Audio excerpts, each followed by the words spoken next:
Uh, Perfect. And we're recording the meeting. Yeah, the fifth of these Cool. concepts of framework topics for creating a regenerative neighborhood. Um, Next platform. Okay, I'd love to do a little check-in from everyone. Maybe Eric, kick us off. Like, how are you doing? Maybe what's your interest in this space of right the kind of umbrella topic today is technology and software, and how does that support the development of regenerative neighborhoods? Again, regenerative neighborhoods being real estate projects that are community based, so multi stakeholder, multi owner properties that have resilient systems for water, food, energy, waste, housing, and the most important, human systems, how we interact and engage with each other. So, how does technology and software support this journey of creating these places, planning them, operating them, and growing and scaling them? Oh, well, I'm no software developer of any sort. Don't know much about coding, but the one thing that comes to mind is the Internet of Things and being able to track resource flows. So, um, other than that, I'm just here to learn, watch, take notes, participate when I can. But been a long day today. Picked up my friend from the airport at the Baltimore, and that was like 8 this morning. So, been running around all around the county here and just sticking in. Software wise, I think there's a lot of applications that will be used, but what they are, I'm not sure. And hopefully we'll see what they Okay, are. cool. I added IoT to the board. I'm going to do a little tour of the board. I just added that as a topic so we can discuss it a little later. What is technology to you? So this is our Miro board. Today is our call number 11, where we are focusing on the topic of technology. Again, software powers digital resilience via infrastructure, AI-driven data intelligence, governance apps, R&D tools, IoT, blockchain for coordination and innovation within these community projects. Okay, cool. Thanks, Eric. Eckhart, yeah, where are you tuning in from? What is your interest in this space? I hear you have a project you'd like to share with us. I'm excited to hear about that. Maybe you can give us like a one sentence descriptor and get us excited for your presentation next week.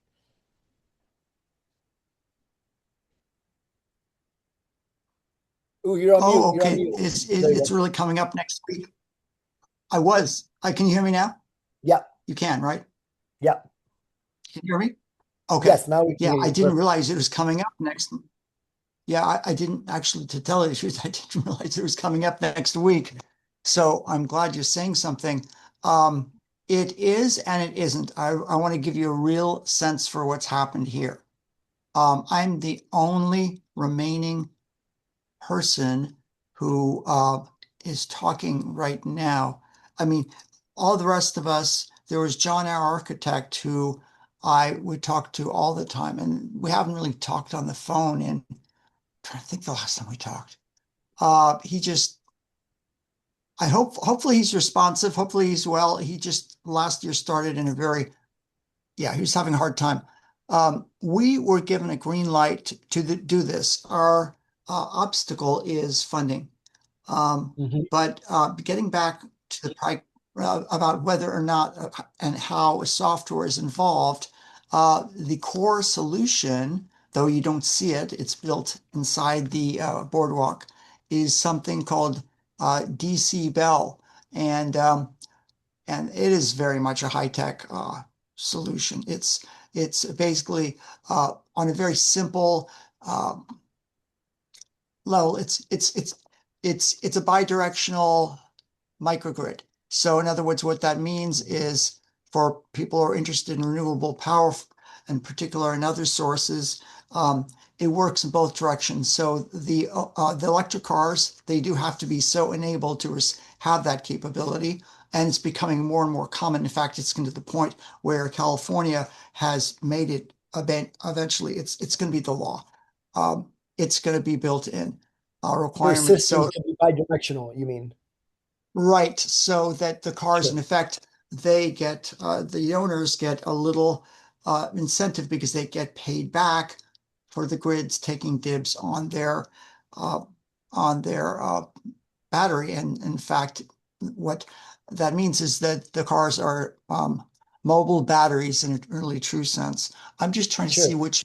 which connection is best to put it in there, and I'm not seeing the name of the company, but for now, I'm just going to put this one in the presentation. So that is Cool. very much a software solution, but Oh yeah, um, definitely. but it's not our own. I don't speak for it. And one of our core participants, uh, John Sarter, is the point person for Northern California. So I just put in the link there. And if he may well be interested actually in talking or not. We haven't been in close contact, but he is a true, he comes from a builder. He's very hands-on. He built San Hmm. Francisco's first nano grid, which means uh, he's an activist. He created a high-end condo complex in the form of one building, and has like 3 levels, 6 units, um, a microgrid unto itself in one unit, and he coined it a nanogrid. So he was the point person for that. So he might be interested in joining. I don't Cool.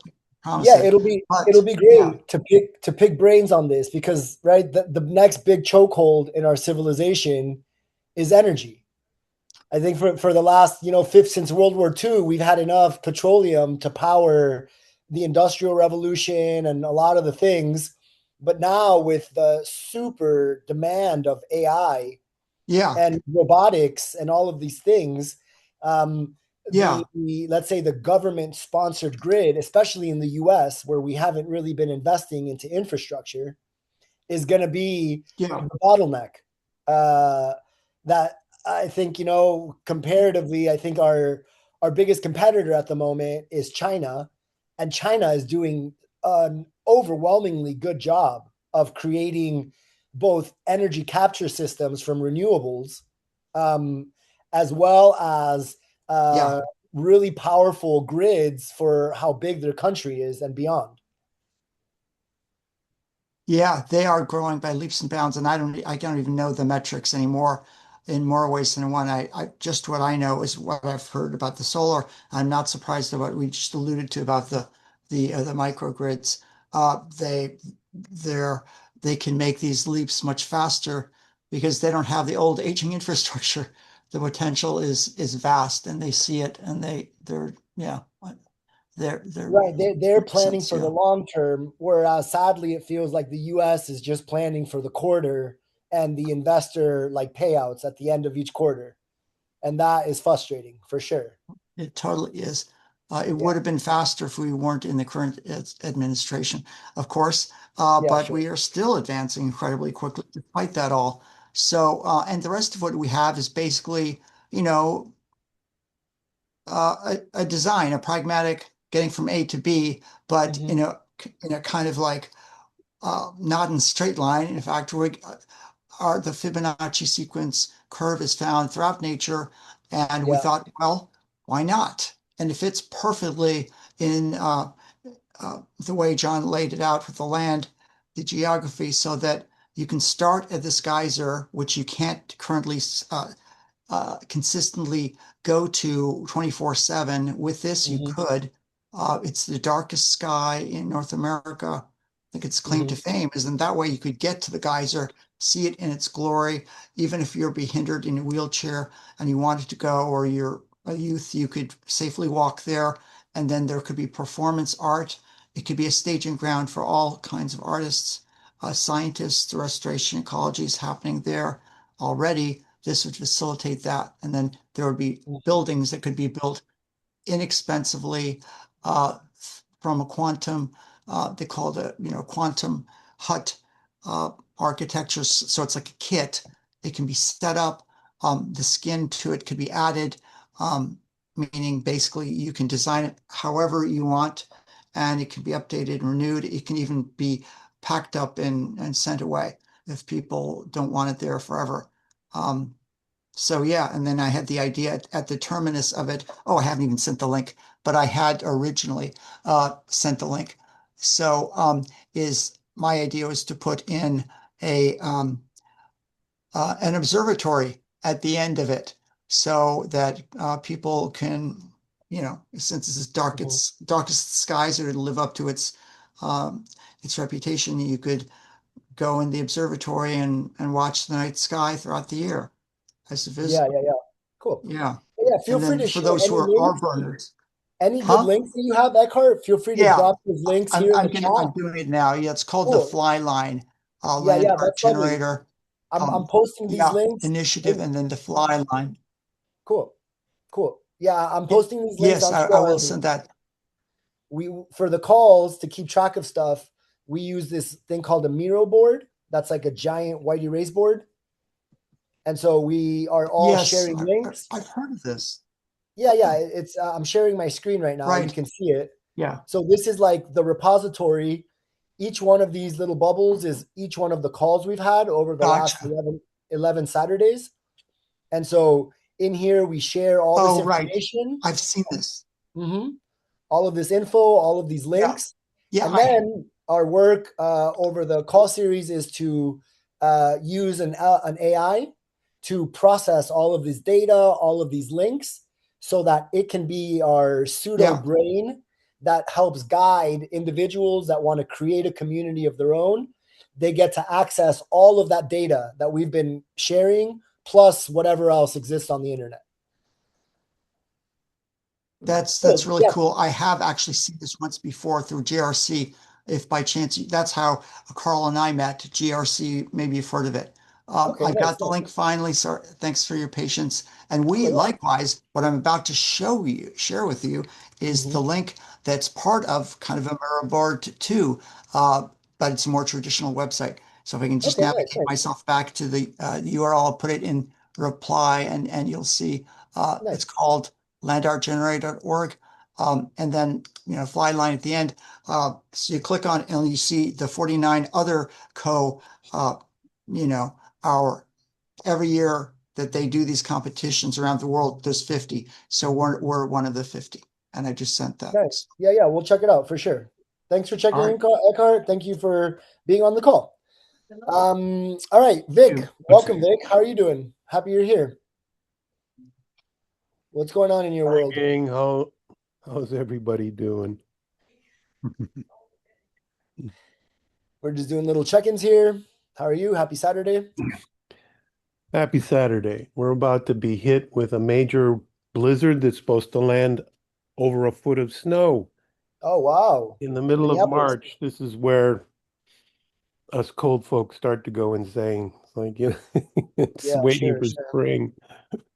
So pretty challenging. Right, right. Spring officially. When is the equinox? The 22nd, I think. Oh, what is it? Yeah, is that right? Yeah, I think it's like 21, 22, something like that. We got to turn that dime.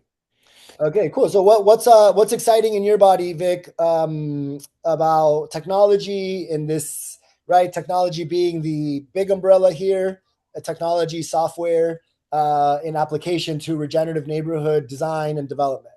What's like something that lights you up about this topic? This is kind of part of the intro for today.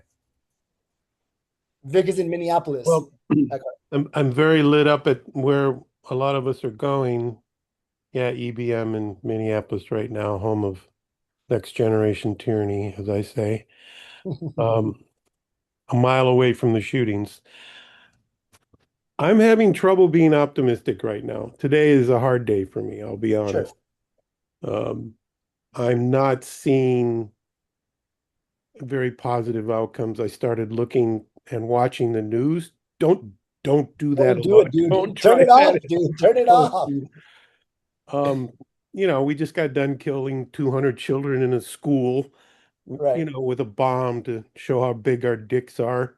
I, right. I'm a little overwhelmed with what's happening, and we've got to actually address these things, and we're not. as a community developer, these things are going to drag alongside us, whether we want to or not. Yeah. And yeah, nobody wants to talk about this dark human behavior crap, but it's embedded in us, even if we say we're the ones that are not doing it. I think we're supporting it in an indirect way. And so, anyway, I won't be too negative, but today's a hard day. Yeah, yeah. Well, thank you for But I'm sharing not, that, it's man. good Yeah, to be yeah, yeah. here. I'm sorry to see how low the numbers are here. That's not a good sign either.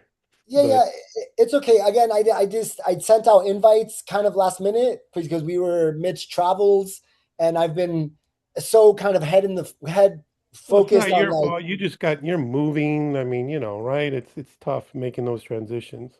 yeah, The yeah, it's rest of okay. us No, cannot depend on you. There yeah, were yeah. The people that 35 of are us, here, and and we're gonna now make a there's good. three of us, except for you and Sonia, four. Yeah, yeah, it's okay. We're So, gonna have a good experience today. yeah. So, okay, cool. Eckhart, Vitaly, how you doing? Vitaly's one of Yeah, our quick, move on from Vic. Who's next? he's one of our technology leads. Uh, he's been leading the process of creating the brain for our AI and introducing new technologies that we can hold in space. What's exciting for you, Vitaly, with this whole journey? So I'm using this opportunity to put some ideas and links, which otherwise will go nowhere and usually dumped into archive. And I just put them onto the Telegram channel. Mhm. Unfortunately, I apologize that maybe uh,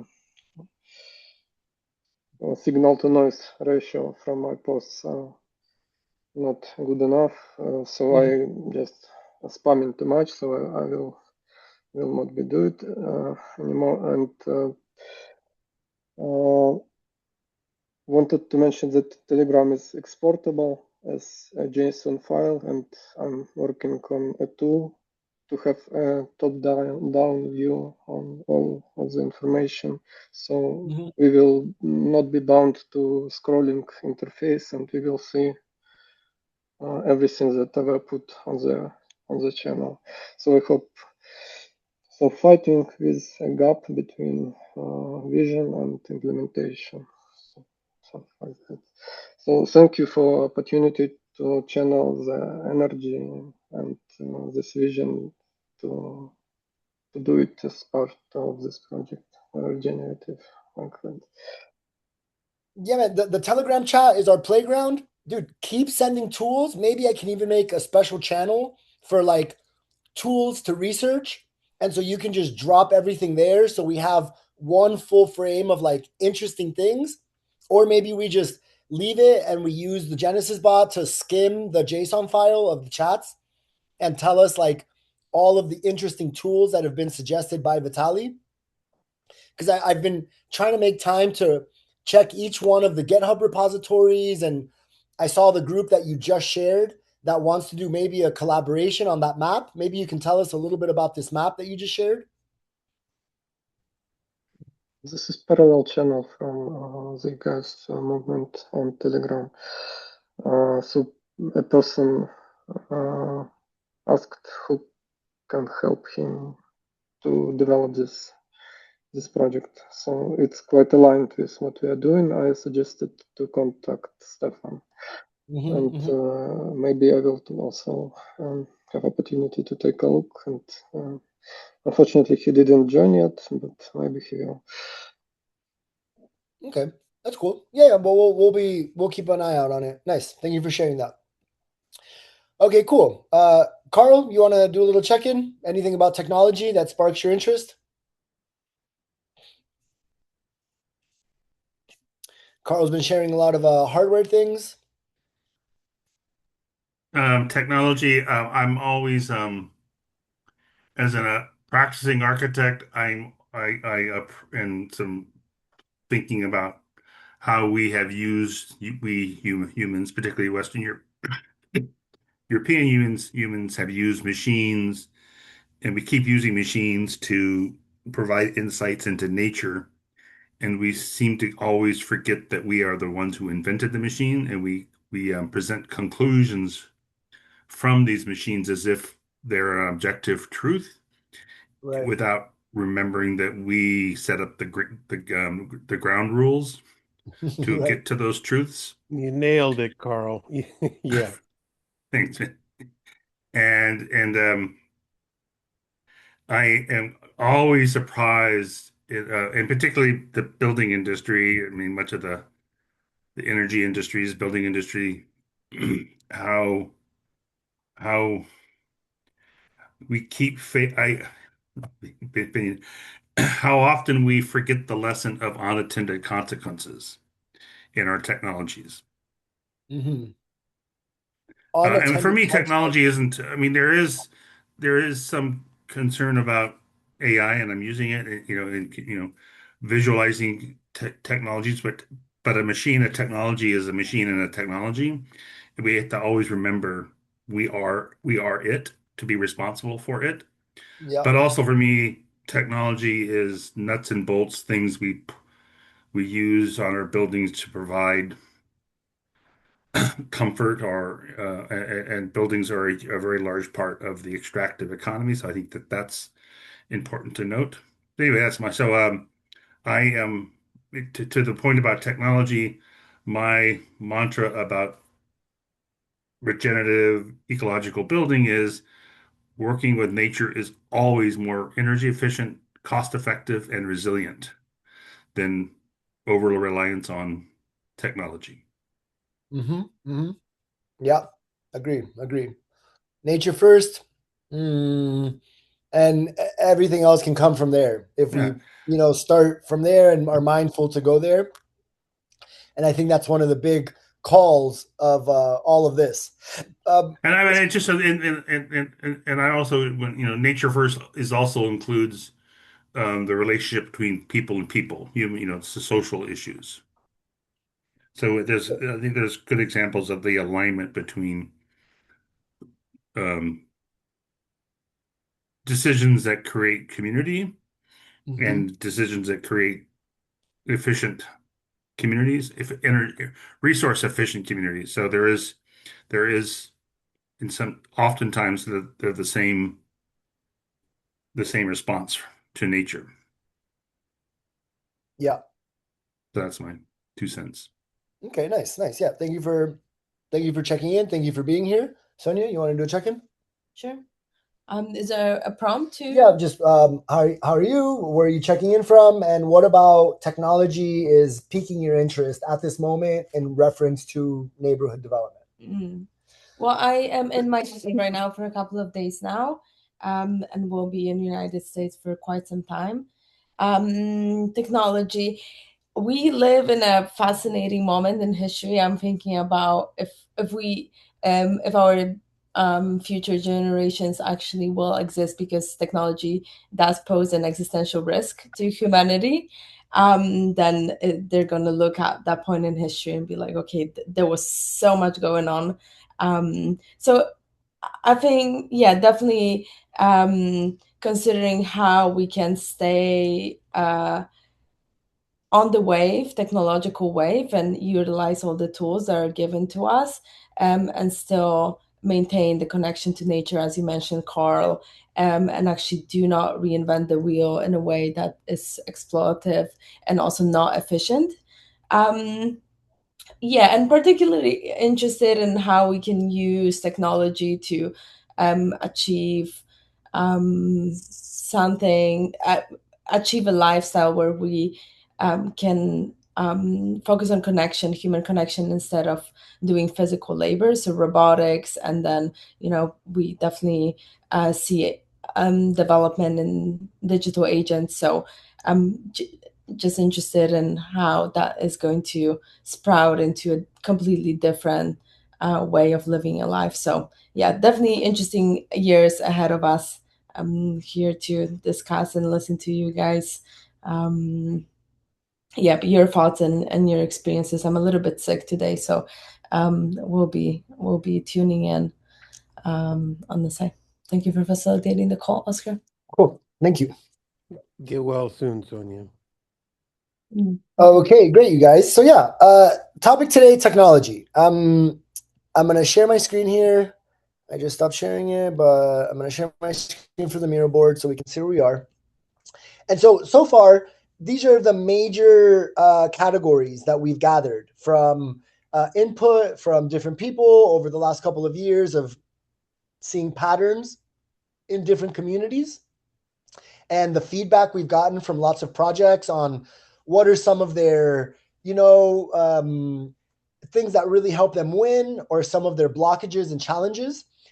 Some of these things are the topic of connectivity, internet, phone, and radio. The topic of software applications, right? Digital tools that help us do things in the community and outside of the community. Data. How do we manage, store, and protect and share as well our data? Large language models and artificial intelligence. This is like the hot topic right now. We're pretty diving into this as it seems to be the internet of this millennia or this decade, the iPhone of this decade, all rolled into one. The industrial press, all of it. Robotics. I think this is the next big one. All my technology friends, my best friend that's a software developer, and the place that he's in right now in San Francisco, that is like all techies and living in a hacker house. The summary seems to be that software is figured out. Software now and in the next couple of months is pretty much going to bring the value of software to zero because anyone with natural language will be able to create next level applications and digital tools. So robotics is this next thing that's coming. I'm excited to hear everyone's thoughts on this.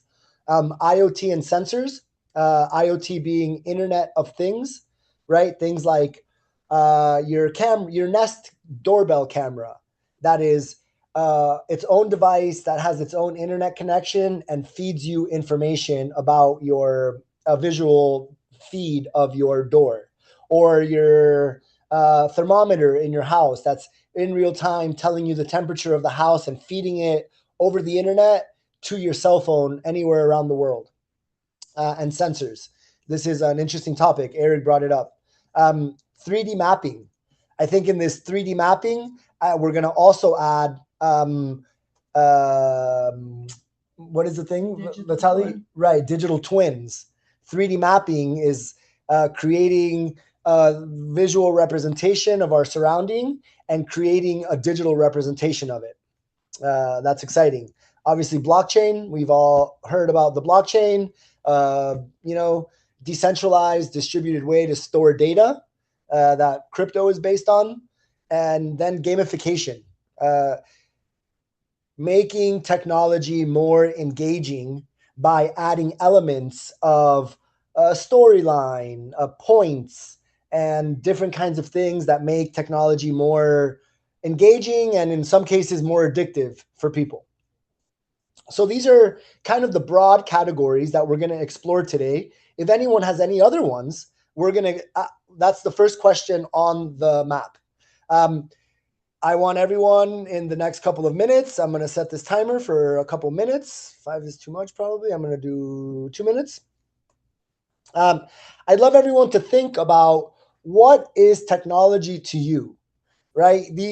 Taking these categories as kind of a starting point, right? In no way is this fully comprehensive, but looking at these things, potentially it's an offshoot of what it's like a subcategory of one of these big categories.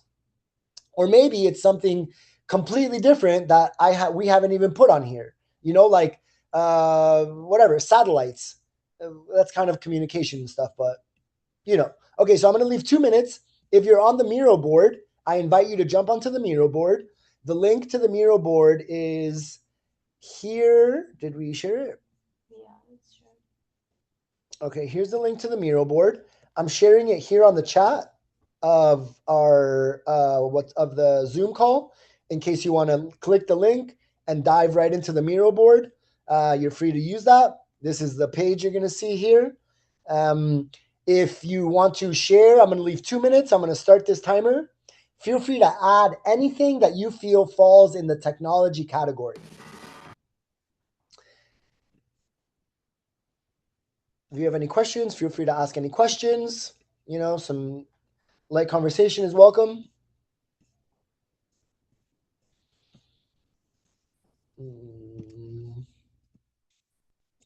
Okay, if you're not jumping on the Miro board and you're just watching the screen, that's fine. You can drop stuff in the chat and we'll carry it over there. Like Eckhart, thank you for sharing these links. They're great. I'm adding them to the board over here so we can review them for the following calls.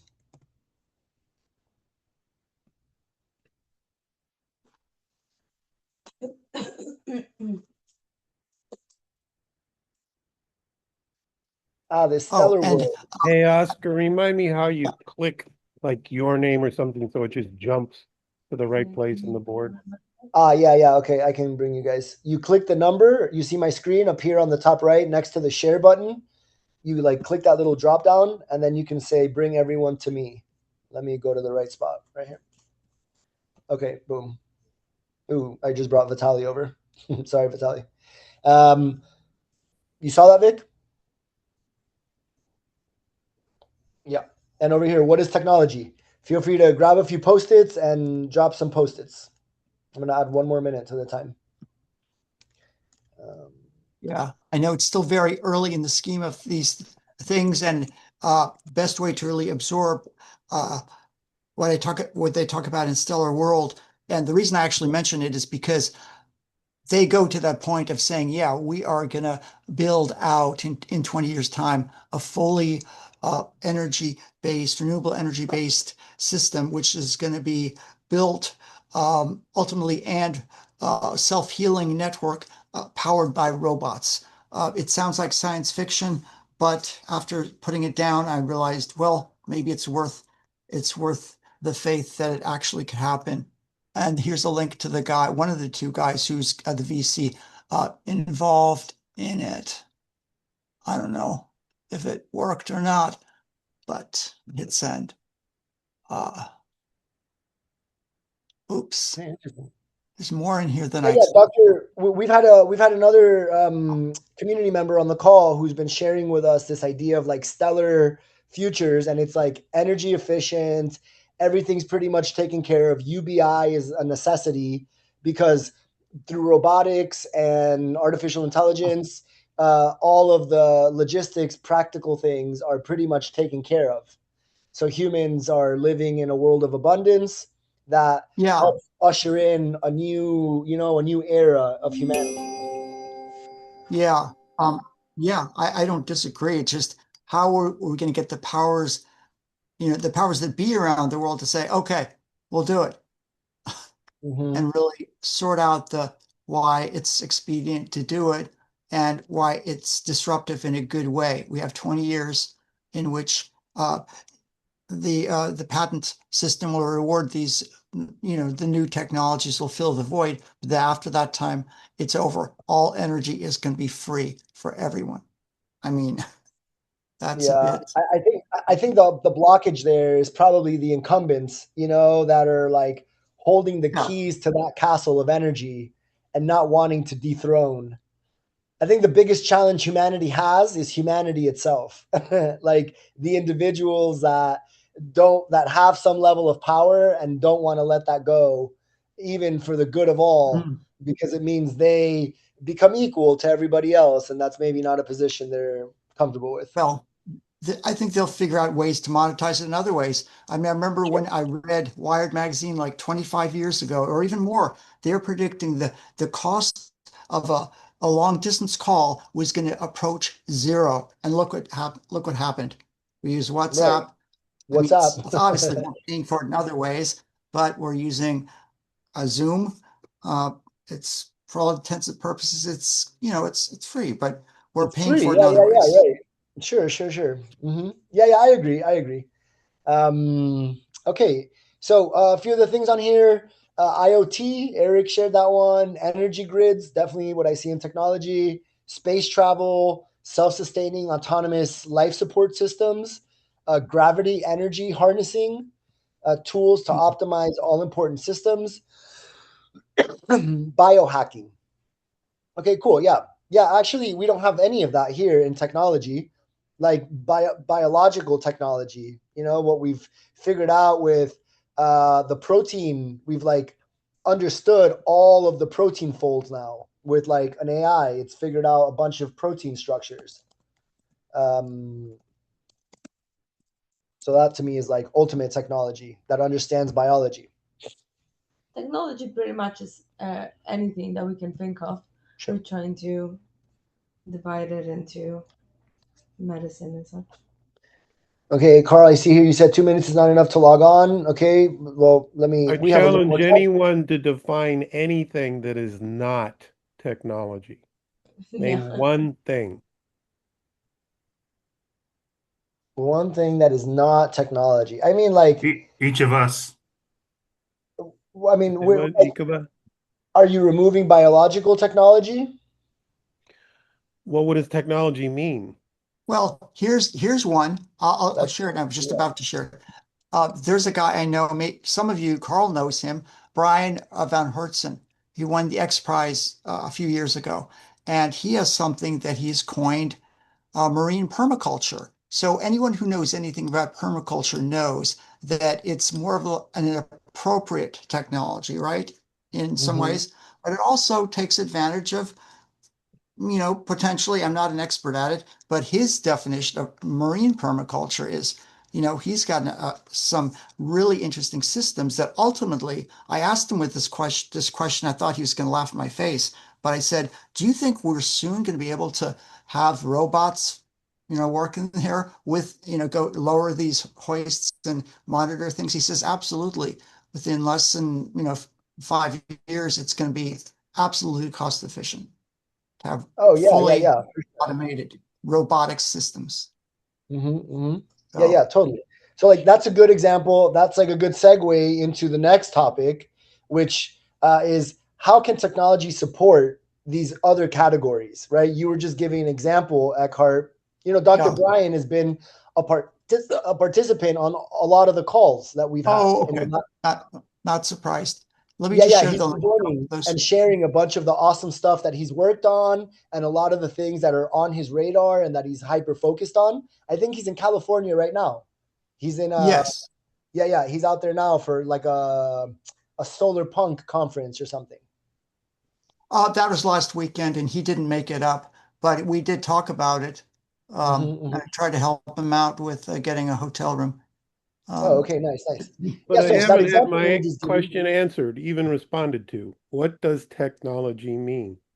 yeah, I that's a put good a little summary question. here. That's the question over here. That was the idea behind the first question. What is technology to you? For all of us to share a definition, because I also believe that technology is pretty much everything. And here we focus more on um, technology in the modern sense, like robotics, software, and such. But Yeah, biological So that's measures are excellent, also Sonia. technology. Yeah, that's a very good point. And if we're going to design a community, guess what we're going to use? Technology. So we've got to be very clear on what it is that we think we're using to create the future community. So I'm strong on yeah, this point. As a technologist, I come from Yeah. Silicon Valley. We are not clear on what it is and the Okay. depth of what and how it is an extension of us. It's not a separate thing. yeah. And I think we need to talk about that. Can you share your definition, Vic?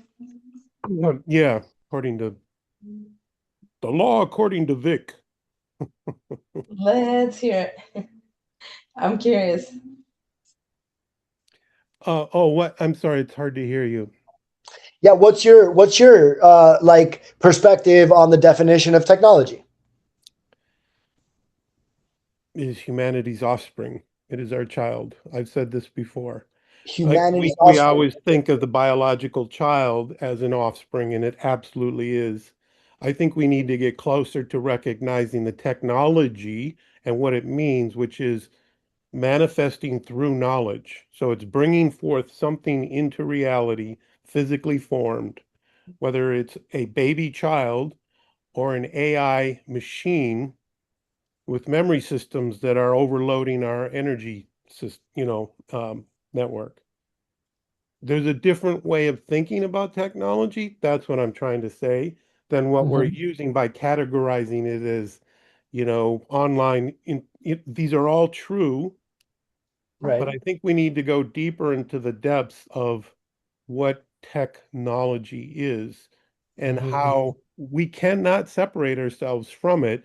It's sort Yep. of Carl's thing in terms of we cannot separate ourselves from nature, or we need to get more integrated or tied to.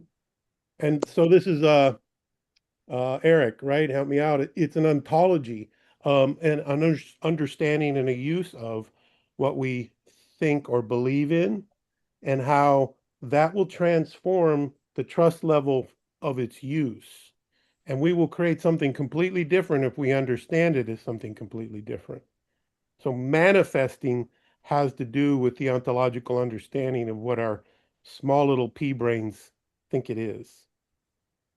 I Right. sit So down. technology for you is like it's the result of a human creation. We are that.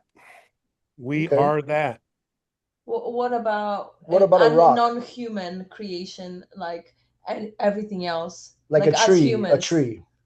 Yeah, so there's a very big question that needs to be talked about in terms of the biological aspect. Is it a technology? And if it is, who created it? Who invented it? You say God invented it. That's too general for me. So where does it come from? And how is it designed? Because clearly it has evolved just as any of our technological, quote unquote, designs evolve. So Mm-hmm. where does it come from and why is it any different except that one is carbon based and the other is silicon based? Right. Right. Right. Right. Yeah. I believe that there's, how you can probably split like technology that humans had no part of creating, like cells, like atoms, like trees, etc. And then Hmm. there's the technology that derives from humans, right? The anthropocentric technologies that came from us. Uh, Indirectly through us, unless we are nature, then we're separating ourselves, which gets back to Carl's thing, is we've created a separation from reality, from the universe, from the cosmos, from the soil outside my backyard. So we're mhm. using language, even those of us who are trying to say we have to connect with nature, in it, we separate ourselves just with that statement, I unless we agree with that. are that. I So the agree with that. language is going to be very critical to Mhm. defining what technology is, because eventually somebody like an Oscar is going to take that language and throw it into code and make this online platform.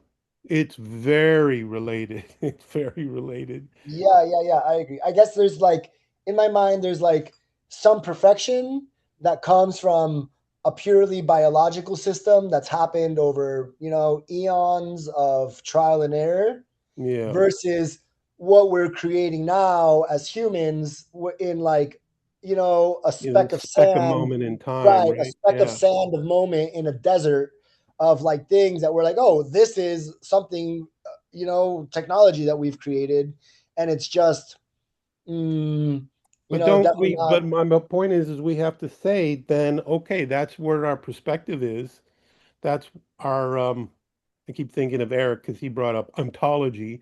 Then that is our ontology for defining how we're going to create the next community. And that's okay. Let's just be clear on that rather than generalizing. Technology is that stuff that is not us. Well, actually, it is us. So okay. So maybe it goes a little philosophical and even spiritual, but I say we Yeah. need to go there if we're going to create the next community. Hmm. Yeah. I think there's like, yeah, yeah. I still like to differentiate, between man-made technology, which yes, man is nature, so it's a derivative of nature. At the end, everything is nature based, but there, I can easily categorize that there's a difference between, you know, a a molecule of water and like some random little gadget that was created recently that has no use besides whatever. Um, that through evolution it wouldn't make it probably. Okay, let's see what Carl said. Then let's say what that is because it Yeah. will affect how we create the next community. And I Well, personally wouldn't, I've gone too deep into the well on this. And the mhm. deeper you go, the more psychotic you get. I mean, because the whole thing just collapses on itself, right? So Yeah. we have to be careful to be able to keep enough structure to create a future community. But I do think for the early time being, we have to collapse into our understandings and our beliefs and what we think is true and concepts of physics and science and say, which ones or how are we going to use these models that are available to us to design our community? Is it a lot of work? Yeah. Is it where most people want to go? No. But here I am. I, Yep. I Yeah. Yeah. refuse to apologize for that. No, it's great. It's great that you're asking these questions and putting this up. I understand the theoretical purpose of exploring that. I guess I always there's always a little bit of a gap for me, which is why I ask so many clarifying questions of Sure. okay, how does that apply in a very tangible way? Still in my mind, I in the design of a community, I'm like, okay, let's talk about technologies. Like I consider permaculture to be just as much a technology as I consider a mesh network that allows us to communicate Right. within the Permaculture is a soft community via technology. walkie-talkie. Somebody came up with the idea and the concept and the structures. It is Sure. a I call soft technology versus like a computer would be a hard technology, right? Yeah. Yeah. Yeah. Mhm. But I think as we're describing, and you say, what is technology to you? So I couldn't write it all on a sticky note. So Yeah. here I am speaking to it. Thanks for listening. Yeah, yeah, that's good. Thank you for bringing it up. Well, that's going to roll into right the next thing that Eckhart started. How does technology support the other categories? Right, the categories being ecology, hardware, human systems, and technology itself. How does technology itself, affect itself? Um, Sure. so, right, Eckhart gave a good example here in I think hardware, which includes food. Where robots will do the marine permaculture logistics or maintenance. Um, I invite you guys to either share some additional thoughts on this. Like ecology. Let's talk about ecology.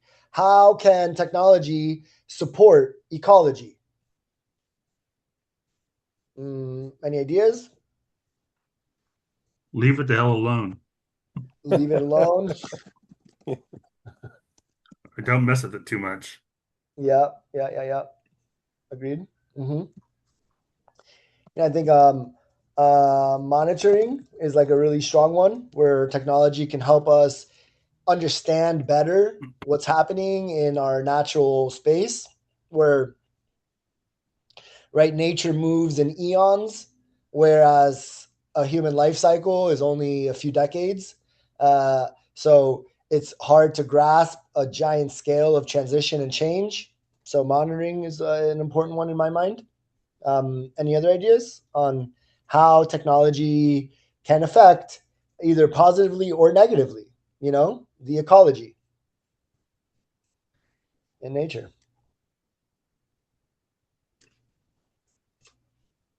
No? Any takers? Any takers? I, it, I'll be the honorary contrarian here. I don't disagree with this idea of monitoring is of value, but um, I would assert that in the green design world, in much of our world, monitoring has become something that has separated us from nature. It has become a checklist Yeah. Mm-hmm. that has resulted in um, um, systems that are inefficient with nature.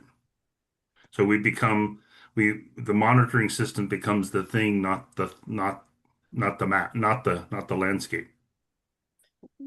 Yeah. Right, right. Okay, right. The monitoring becomes the actual thing instead of the thing that we're monitoring.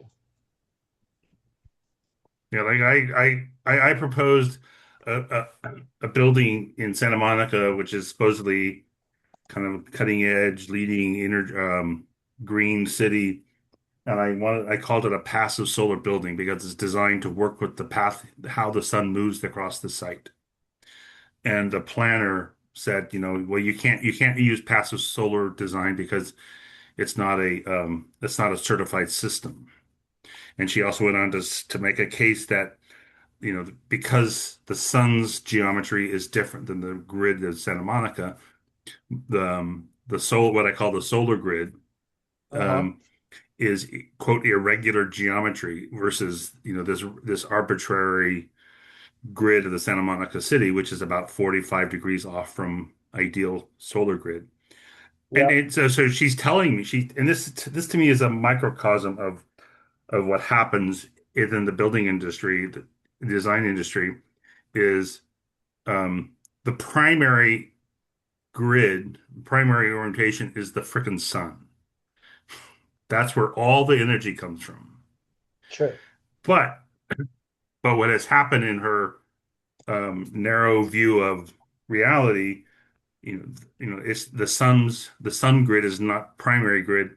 This arbitrary grid that somehow is sort of parallel to the coast at that point is Hmm. is becomes the primary grid that establishes normative condition.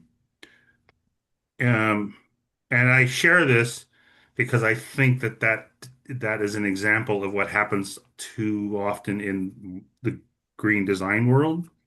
But Hmm. I think it's also a sort of a situation in Western culture where we we establish some monitoring system, some certification process, some kind of measuring system, and we forget where the fucking sun is. Sure, sure, sure, Yeah. sure. Right. The base of all of technology is definitely the sun. Right. I wouldn't call it technology. It's the base of it's where all energy, whether it's the oil in the ground, Right. what makes the wind Life blow. itself. The sun is not a technology. The sun is an energy source. Hmm. I'm sort of on a tear here. I'm kind of developing a paper that is sort of a response to this question of renewable energy versus non-renewable energy. And I thinking that that's a kind of a false choice. I actually started to develop this idea of forever energy. The sun is forever energy, or at least it's forever we can, as much as forever Literally. exists. Our lifetime, as much as our lifetime can But grasp. when the sun goes out, it's anyway. So for me, tapping into this forever energy is an important question versus renewable versus non-renewable. Hmm. Hmm. Well, I'll jump in and add to that. So two things from what you just said. One is we can't solve the problems with the same level of thinking that we have created them. And even the architects who are supposed to be above that way of thinking are not. They shrink themselves down to a level of isolation, even geographically. She's saying Santa Monica the sun has nothing to do with how Santa Monica receives the sun energy, is what I heard you say, which is sort of a blind way of speaking to it. Maybe that's you can, but the other piece, and you can follow on, Carl, is that we create monitoring systems based on leg-based systems. So we look Did you say leg-based systems? leg, L-A-G, leg. We look backwards. We look at measuring as well. The results of the river are that they're toxic, and they weren't toxic before. And Does leg propose, is well, let me finish, Carl. okay. What I propose is that we have leg-based systems, but we integrate it with lead based. We look forward into what we think we need to measure, and not use past tense in terms of this is what we've measured, so this is how we're going to act. Because then we respond based on history and not the potentiality of the future. And the future is measurable. I mean, you get into quantum physics and it's measurable. So I think that we're going to need to pull those two things together, lead lag based monitoring systems that use measures together. Go ahead. I'm done. What do you mean by leg? Leg is like a leg, like you. Delayed lag. So Oh, lag, we lag. lag. Okay. We measure the river as toxic. Well, that's from historic evidence of its toxicity. We're not looking futuristically. We do some levels of forecasting. Well, if we keep going this way, it will become more toxic. But that's I'm not, still trying to clarify. Are you using the word leg, like you're like what you walk around on, or is it something Lag, lag, like lag, like low in the lag? past. Yeah, like a lag delay and in stuff. time based. Okay, okay, Lag, that's not what. lead lag. Yeah.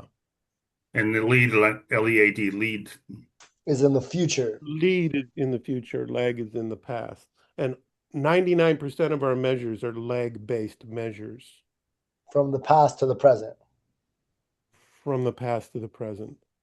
How do we Okay. bring in present to the future measures? And a lot of people say, well, you can't measure something that doesn't exist yet. Well, we're getting into a whole new science that says, yes, we can. And so this is, some I, say it's I actually have a hard time, philosophical. but the Do you issue of understand? Okay. yeah, no, I get that. I just want to because I was hearing leg, leg, and I thought it was something um to the Yeah. point of looking back. For me, um, the future of resilient, energy efficient what communities, not just energy, resource efficient, reduction. Um, there's many lessons looking back, but we have to look back far enough. It's like how That's did it? also true. Yeah, we do not look back far enough. That's why climate change to me is ridiculous because Well, we haven't gone back far enough. that's In terms of that's. defining it as we're the problem for climate change. Well, we would disagree with that, but It's more of a human arrogance. We want to be the ones that are even destroying the world. We need to be the ones, well. whether, and I think that we need to go Well, back I, further. I, I agree with some of your principles, but I disagree with that. But that's not the point. But Yep. if the conversation is about looking for technology to make a civilization that uses less resources, less extraction, then there are some pretty darn good examples of how to make cities, how to make human developments that pre-existed our hydrocarbon extractive. Oh, absolutely. I mean, So I I'm just sent saying you that that's stuff on the sacred geometry and the what you call resonance that a lot of these churches were designed by. well, that's not necessarily true either, but we can talk about that later. Well, no, it's not trivia. So be It's not. I careful. didn't say it's You're trivia. I said it's not. downplaying my It's. point by saying you know better. And I'm saying no, I, that's not it. I'm There's just some saying that it's not amazing it. input. You can tell me that it's not it, and I can tell you it's not it. But that's Yes, what's not stuff. That's not critical right here. to your Um. point, and I'll let you go with that. Yes. So it's. Yeah. So, sacred geometry gets you to rose windows and some patterns here and there, but there's no evidence of sacred geometry influencing um And you urban are design. wrong about that. I will hold strong to that. I know you There's will, but resonant that's. frequencies with inside temples that are designed that way to create those resonance. They're not just pretty windows. In a lot of cases, especially in the old cases where they knew what that resonance was generating inside the building. This is not what this call should be about, but Well, it's technology. Yeah. no. I'm actually interested in this like little back and forth because where it feels like there's a bit of opposite perspectives.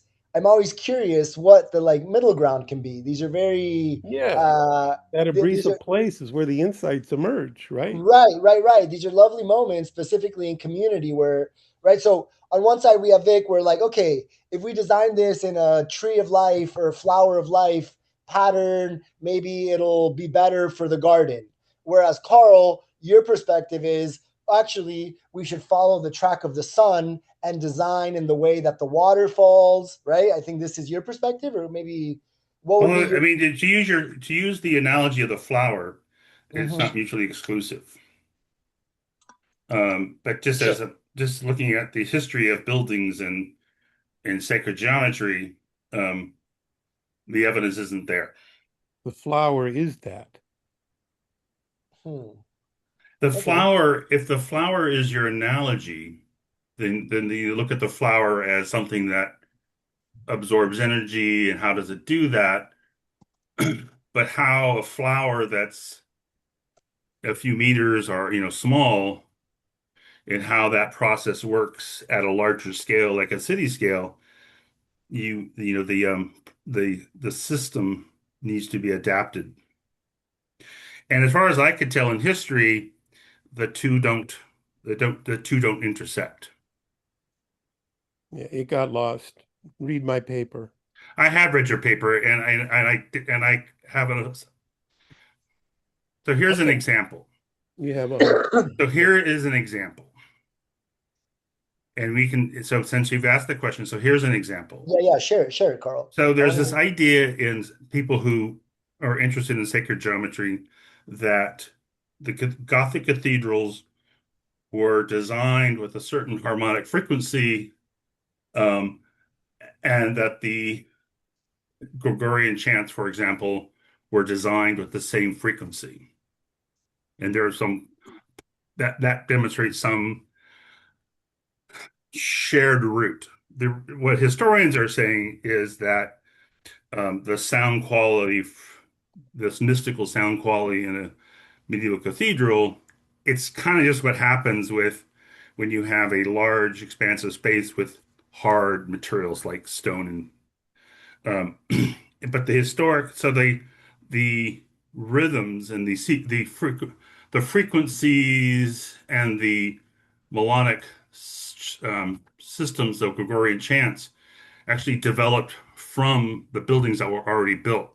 They weren't they weren't both part of some mystical correlation together. One followed the other, but it was the music followed this artifact that was built. How do you know what they were chanting in? Because I've looked at historians. Hmm. So historians are the absolute truth, or are they I don't limited want to in get into their this pissing match. perspective It's, on how it's what if you ancient look at texts 10 mean? historians, you start to see a pattern. And this is a larger conversation. I mean, another example is this comes from my, you know, from history learning. Like there's another belief that Greek temples, and this is came out in the middle of the 1800s, that Greek temples prove that there's something to the golden section. Yeah, the golden ratio. Okay, yeah, right. Okay, so what many historians, not just one historian, but so and I'm going to have confidence in many historians. What we know is that there is no evidence that Greek architects use these irrational number, the golden section. They use more whole numbers. But the evidence that became popular in the middle of the 1800s that they were that, these that they were based on the golden section, couple of things that established this belief system. One is that architects would take a drawing of, say, the Parthenon, Mm. and would show how it works with the golden section. But the reality is they would actually just change their drawing, not that so they would manipulate the dimensions so to help them prove that something that's not. But they would also, they would say, okay, here's this elevation of the Parthenon, and they would use different starting points, like the second step down, or do they base the proportion on the overhang or the column outside the column? So they used different starting points of the facade drawing to establish proof that there's something to this golden section. but it's again, it's this the historic evidence is that they they used they manipulated something to prove a point that they were looking for. Hmm. I I would don't say think there's they were one trying to there's prove. one there's one example I've seen that I found really interesting, where when they set up antennas uh, in the pattern of the seed of life, this is how they, or the flower of life potentially, I think it was flower of life. They set up antennas at each one of the intersecting Yeah. nodes. That this is how they found mathematically the best coverage from antennas. Yeah, Yeah. and so Right. this is so one of the things I've read I found that is interesting. it distinguishes between Right. the energy field of electronics or vibrations and the energy um, cycles of the sun energy or these other. So both are true, but Hmm, hmm. they're not. But they don't. I don't think they intersect in the way that sacred geometry would like them to intersect. Yeah, yeah. That's my Okay, I think opinion. So we can what if explore it's this a little fractally more. related all the way out to the way the universe is At some formed? level, this is why yeah, but at some level, I think my concern is that we like the guys in the middle of the 1800s who wanted to prove that Greek temples were based on the golden section, which by all modern historic analysis, anything they proved it was based on kind of manipulation of Well, what truth. if they knew more than we think they knew? What if, And what they if, had what a if, what if, whole what way if, of what if? using I mean, you can string technology. out so And so so just to finish, so you Carl. question me, history is this, So I'm what but if? history is much more reliable than what if. I'm just No, it relying, isn't. my No, that's what conclusions are we're based finding out on. is history has been a misnomer. We're going through. Did Columbus discover America? Tell me. No, I the guess hold on. entire I thing guess is breaking down. maybe I always like to break things down in situations to like the most tangible right scenario. So here, let's say Yes, we're but wait, designing. wait. So the question of Christopher Columbus is not equal to 20 scholars on Greek temples. It's It not. I is mean, when it's like all of so history is your so being your questioned. questions your questioning is you're setting up the fail, and so I'm not. I mean, whatever. No, I'm not setting, God forbid, I'm not setting us up to be. I'm excited that we're rethinking about what we thought the past is, what our science is, how history emerged. It's all in question now. So we are starting to go, gee, maybe that's not how it happened. How did we end up getting that in the books? Sure. And how about So to your point? yeah, How about to your point, Vic, of like past to present and present to future? I'd like to yeah. do a present to future exercise where Mm. we're designing a community here, and we're designing a physical layout for a place. And on one side, we have, oh, let's do it like the flower, the fractal pattern of the flower, right? Let's pick Hmm. this Yeah. Metatron. We're gonna design our community as a Metatron with a house on each corner and the garden in the middle and all the community amenities in the center piece. Okay, beautiful. Now, do we stick with that, or what if we realize, oh, well, because we're on a slope, the pattern, actually, this isn't the most effective way for water to flow, and the sun actually would be better if this Metatron was like a little bit diagonal. So Gotta, it's got to be wiggly, right? You got to be able to wiggle. sure, sure, sure. So, like, my practical brain goes, oh, let's go by the most practical way that we can set up this place for solar energy number what the permaculture principles. Solar energy one, water number two, food growth number three. Uh, and so I think maybe the middle answer there for me would be okay, maybe Metatron isn't the best shape. It's not that each shape is perfect in all the situations, but maybe we can transition to like a tree of life or a golden spiral kind of shape, and that brings us, or one of these like platonic solid shapes Mm. as a solution. So okay, interesting. Well, Okay, so there's something that the ancients knew in every one of those diagrams, which are yeah, two-dimensional, by the way. First of all, they're shadows of a three-dimensional image. sure. So imagine in your mind what the flower of life would look like three-dimensionally. Hmm. And People are historically, people are people are they were actually limited to creating that. patterns. Carl, can I just finish? And it's so three-dimensionally people are realizing that, especially with our new technology, that allows 2D screening, but we can still show 3D imagery. Every one of these actually enfolds into the thing called, which is ancient sacred text called Tetragrammaton. Tetragrammaton was known as God in the ancient Jewish history. And Hmm. every one of those diagrams, those shapes, those geometries fit into a unified tetragrammatron. I've done it myself. It's like, oh my God, it's one of those weird pops you get. They're not separate.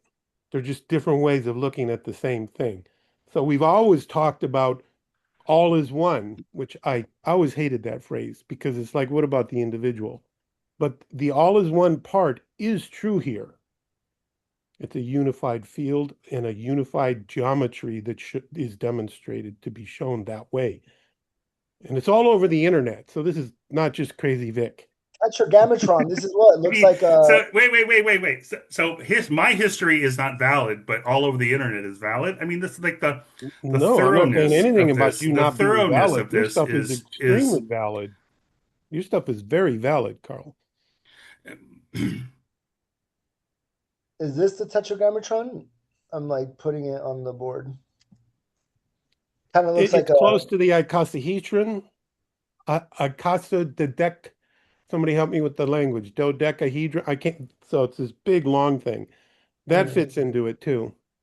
That's Okay, inside it. interesting. I'll Okay, show cool. you an image of it sometime. Okay, so I want to just get through some of these. I'd love to just pick your brains, right? You guys are here to share your brains. So technology, how does it affect any of these categories? Ecology, hardware, human systems, economy. You guys have any like suggestions on any of those?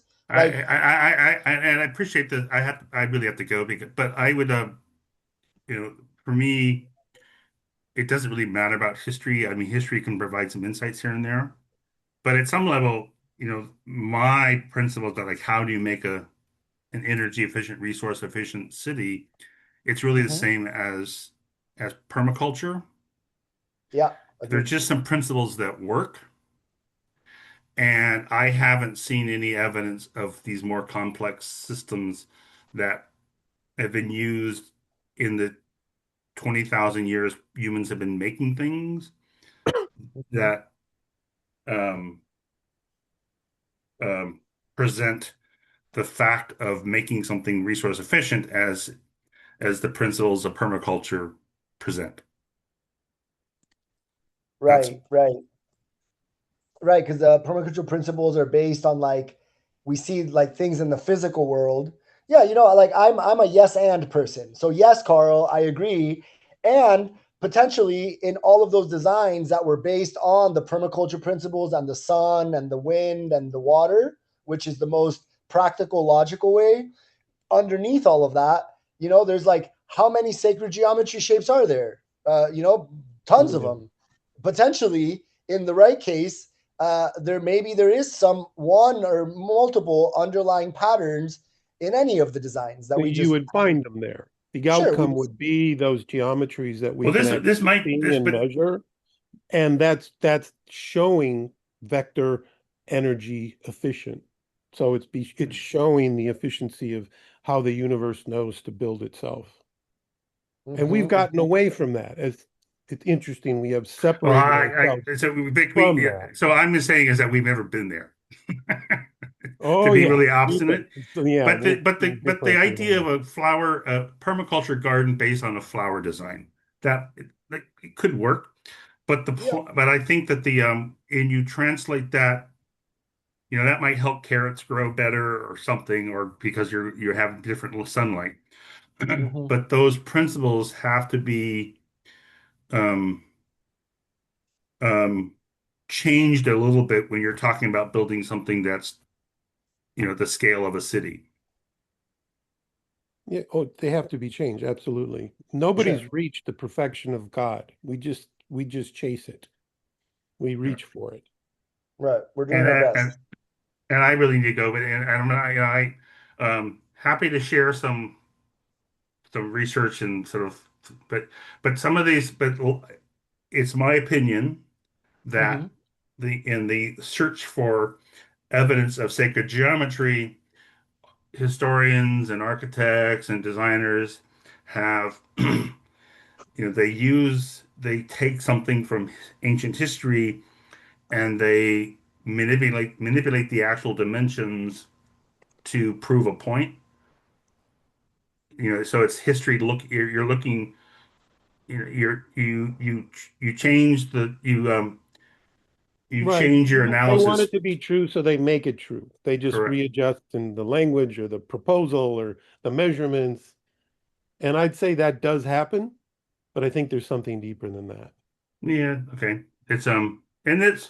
And I think that, and I mean, yes, and I think the deeper is more likely found in Chaco Canyon, where the buildings, the locations, the arrangement of buildings, some of them miles apart, tap into um, extra, I mean, planetary alignment and energy fields. Um, but the design of the buildings were still the design and the layout of the buildings was still based on what makes sense for the solar energy. So, Mm. so the the people of Chaco Canyon did both, and but the both did not start with a flower design or some kind of bilateral circular symmetry. So the commonality of all the planets rotating around their suns may not have any geometry to it. You're saying they just accidentally ended up in a circle around Well, the and sun. they're not a circle. What we know, like Copernicus thought it Ellipse. was a circle. It's a little bit more complex than that. Anyways, Much more complex. It's Oh, well, it's actually actually a but you spiral, just said right? a circle. So, but Only your in point. 2D. Only in 2D do we see a circle because when you look at it in 3D, it's actually a spiral. Because like it's as the all sun's traveling, spiraling. we're all spiraling through. Yeah. So like from a And 2D view, it looks like a circle, but when you look at it in a 3D grid, that's it's right. a corkscrew, which I found to be so cool. It's so cool when you Yeah, start looking at it from that other dimension. So for yeah, me, the other dimension would be, and I will have to go, but so this for me is a fundamental truth about Chinese, other cultures' way of making maps or representing dimensions, and it's finds a parallel in Cubism, but it's encapsulated in a really important, I find a really important book, it's a theory that explains like what happened about early 20th century modern European art. hmm And the name of the book is, oh, I'm sorry. So the name of the book is, sorry, some sort of video started playing. Oh, I know we don't hear them, but So the yeah, I'm name of the curious what book the name of the is book is. Non-Euclidean Would you Geometry in the type it Fourth in, Carl? Dimension. Because you've mentioned this book before. Would you type it in? Because I want to make sure I got it right Let me, in the chat. I'm sorry, I don't know where this, um, You can add it to the it's, board later or whatever. I'll type it in the, You can say it. Say the name, and I'll look it up and share There it. you go.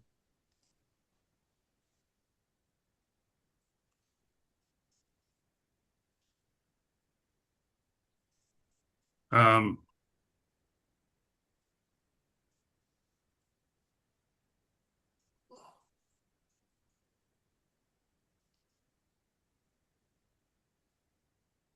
sorry, I'm not very, That's okay.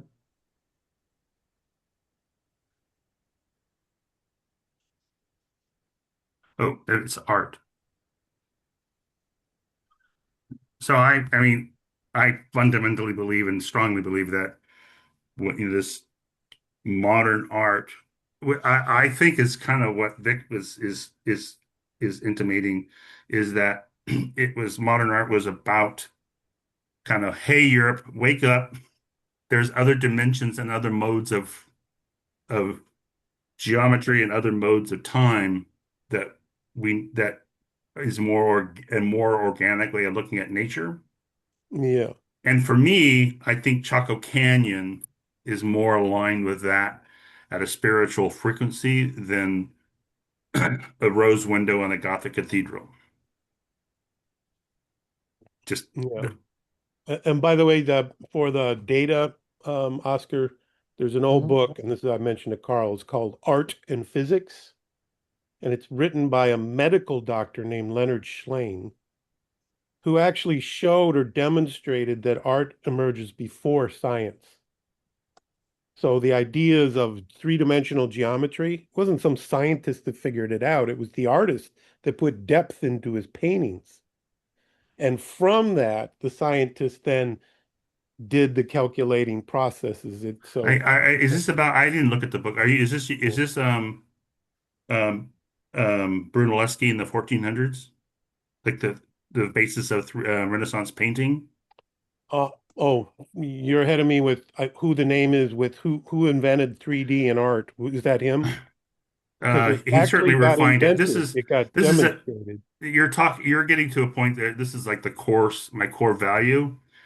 And so Oops. and so you're probably talking about Brunelleschi's invention of Renaissance perspective, which is it was codified the what has become Well, um it became basic geometry, not the kind of geometry we're talking, just what you call what's his name geometry, triangular and vector dimensional geometry. This put the name of the what's the name of the book? I'll verify this. art and Art and physics. physics. Art and Physics by Dr. Leonard Schlein.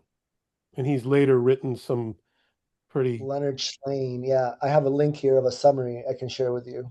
I'm like reading it. yeah. But that was a great insight for me many years ago. It's, oh my God, the arrogance of science. We figure out how the world works, and it's actually the artist. It's the artist. So seeing how art is being suppressed in our schools and our kids is Mm-hmm. greatly concerning Yeah, because yeah, the big mistake. scientist doesn't know what to follow except the artist. And I do There- really believe that. there's a cool collaboration that's happening. I was reading about a few months ago where they're bringing sci-fi, writers and artists to Uh-huh. imagine and write stories and draw images of what they imagine the future to be, and then they pair them with scientists. Uh, Cool. Oh, you got to send that to me. That Yeah, sounds I'm very going to look for it. I saw another exhibit like this in Berlin while we were there over the summer, where artists are using water and plants to create like different forms of art. And the result is that these art pieces are taking a unique perspective at like water. For example, one artist went and gathered puddle water. He gathered water from different puddles around the city to Mm. display it and show it to people in like an artistic way. And scientists said, wow, what a great idea to gather water from puddles and do a measure of how different regions are blah blah blah. Yeah, So yeah. No, the so it artist, triggered the scientists for their own right, insight, but it was the right, artist right. that did The it. artist gave the Yeah, scientist yeah. a super unique perspective And on this how to to gather just ground data. what we're talking about here, that's how technology emerges. This is the technical process. Sure, It- this is the creative process This behind the is the technology. creative process that says this is now a technology. Yeah, yeah. I'm like, I have this like, you know, in certain situations when my mind wanders, I wander to some future moment in time. Potentially, I'm a time traveler or just Uh-oh. schizophrenic. But I just We might saw have a to measure moment. that. I just saw a moment where we like find this middle ground of designing a place, right? With Carl, your architecture experience based on sun and water and plants and the whole thing. I am not saying that Oh, these other frequencies don't matter, but I'm Mhm. saying they intersect with the importance of sun and energy. I am not saying Oh they're yeah, separate. What I'm saying absolutely. is that they it's need to not. be unified, right? They need to be 100% unified. agree. Yeah, yeah, yeah. But I disagree that it's the frequency. These otherworldly frequencies are found in bilateral, circular, symmetrical patterns. I don't. Mm. That's what it's not. Mm. You got to go back to Tesla. The whole thing is Bilateral vibration. symmetrical patterns. What is that? That's like a specific subset of shapes. Something that distinguishes the difference between electronic energy and vibrations and the energy that comes from the sun. They're different types of energy, and they might overlap here and there, but they're not the same energy. That's the Sure. I agree with that. Yes. And I definitely feel there's uh, things that we as humans are still not even aware of in this three-dimensional space that we engage with and interact with on a daily basis. Just like before infrared goggles, we had no idea there was infrared beams and infrared energy floating around that very much interacts with us. And now that we have the glasses and the different, spectrums, we understand that there very much is. Maybe Mm. intuition is one of these things, maybe. Yeah, yeah, yeah, yeah.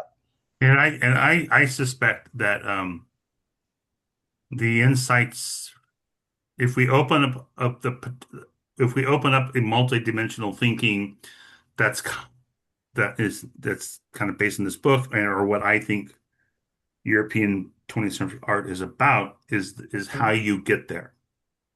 It's Yeah. not, and we don't get there by transcribing anything to a two-dimensional pattern, or or we do, but we understand that the limits of this two-dimensional pattern or three-dimensional view are um that's just kind of There's some deep, deep physics around this, so I may have to pull some stuff out for you, Carl. The funny thing is, I'm like reading about shapes like this, and they're all based on the circle, right? The first thing is the point, and then it's the circle, two circles coming together, seven circles that form the seed of life, 19 circles that form the flower of life, and then 13 circles that form the Metatron's cube, which that's interesting.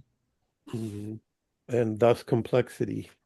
Yeah, yeah, yeah. here's, and I'm sorry, this is an issue that's really important to me. Uh-huh.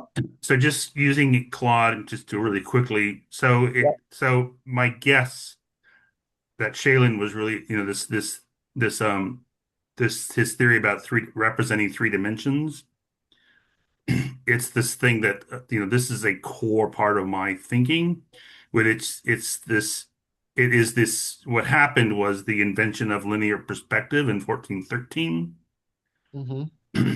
And um, to say invention is a bit of a teaser, but Well, it's but what soft happened in invention. 1413 was that Brunelleschi codified some rules about how to represent what we think of as the 3D world onto a Mm-hmm. two-dimensional canvas.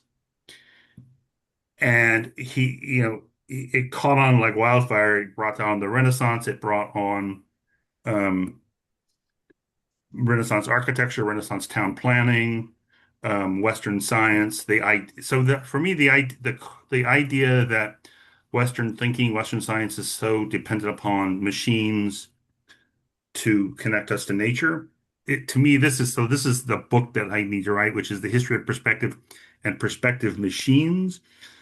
So you have in the beginning of the 1500s, you have artists, and this is, I think, aligns with what Vic is saying. You have artists inventing perspective machines to draw drawings more accurately, but they became part of and rooted in this history of telescopes, microscopes, survey instruments, all sorts of methods of recording nature, including the camera lens. And what has happened is we have mistaken these technologies, these measuring systems, as a tool that allows us to measure nature as it is, Yeah. which is not true. It's the machine has shaped how we measure it. Yeah. It's It's a backwards. pretty, to That's me, a it's very, pretty, very important point, Carl. I really, well, this is the core, this is my core mode of thinking. And, um, and sometimes, and since we're creating this opportunity, I have said that this idea of our separation from nature, our being Western man, is it happened in 1413 when Brunelleschi invented perspective. I think you're right. I think it's related. Mm, So I'm giving you a bunch of stuff here, but this is the And this is at a interesting. point back to what is technology in this list that we're creating, Oscar. These are the Hmm. kinds of things we've got to go, ooh, yeah, we really need to consider that as to our assumptions, which, as I say, is mythological at one point. It gets to a point where it's just what we are. So mythology is just embedded stories that become what we are to the point that's so deep it's beyond beliefs. And we manifest that world. We manifest it. And we have to question that manifesting process, like Carl's suggesting. I mean, I could go on and on, but there was Right, but why? No, Because he gave humans through that process, turning 3D things into 2D things, he put us in the observer role. no, And when you're in no, the observer, I'm gonna continue to be on here. So yeah, here's a clarification. yeah, He no. did not turn 3D into 2D things. The better way to say it is he created a system that would allow us to represent 3D things on a two-dimensional surface. And what we happened is Western cultures mistaken the representation as yeah. the thing. Right. The simulacra became That's the kind of real where I'm thing. kind of coming from. Difference between the map and the territory, right? That's I a got really that. great. Yeah. And Right. Have um you guys read the Simulation Simulacra book? yeah, something like that. But it's so for me, Cubism, Chinese Maybe I landscape did. painting, and I think most non-Western languages of representation all share a common principle that's Yeah. more dynamic and more and less. Cubanism, Picasso, abstract art in general has started to break the paradigm. It takes many years, and that started decades ago, right? Abstract art. But I do think it's breaking.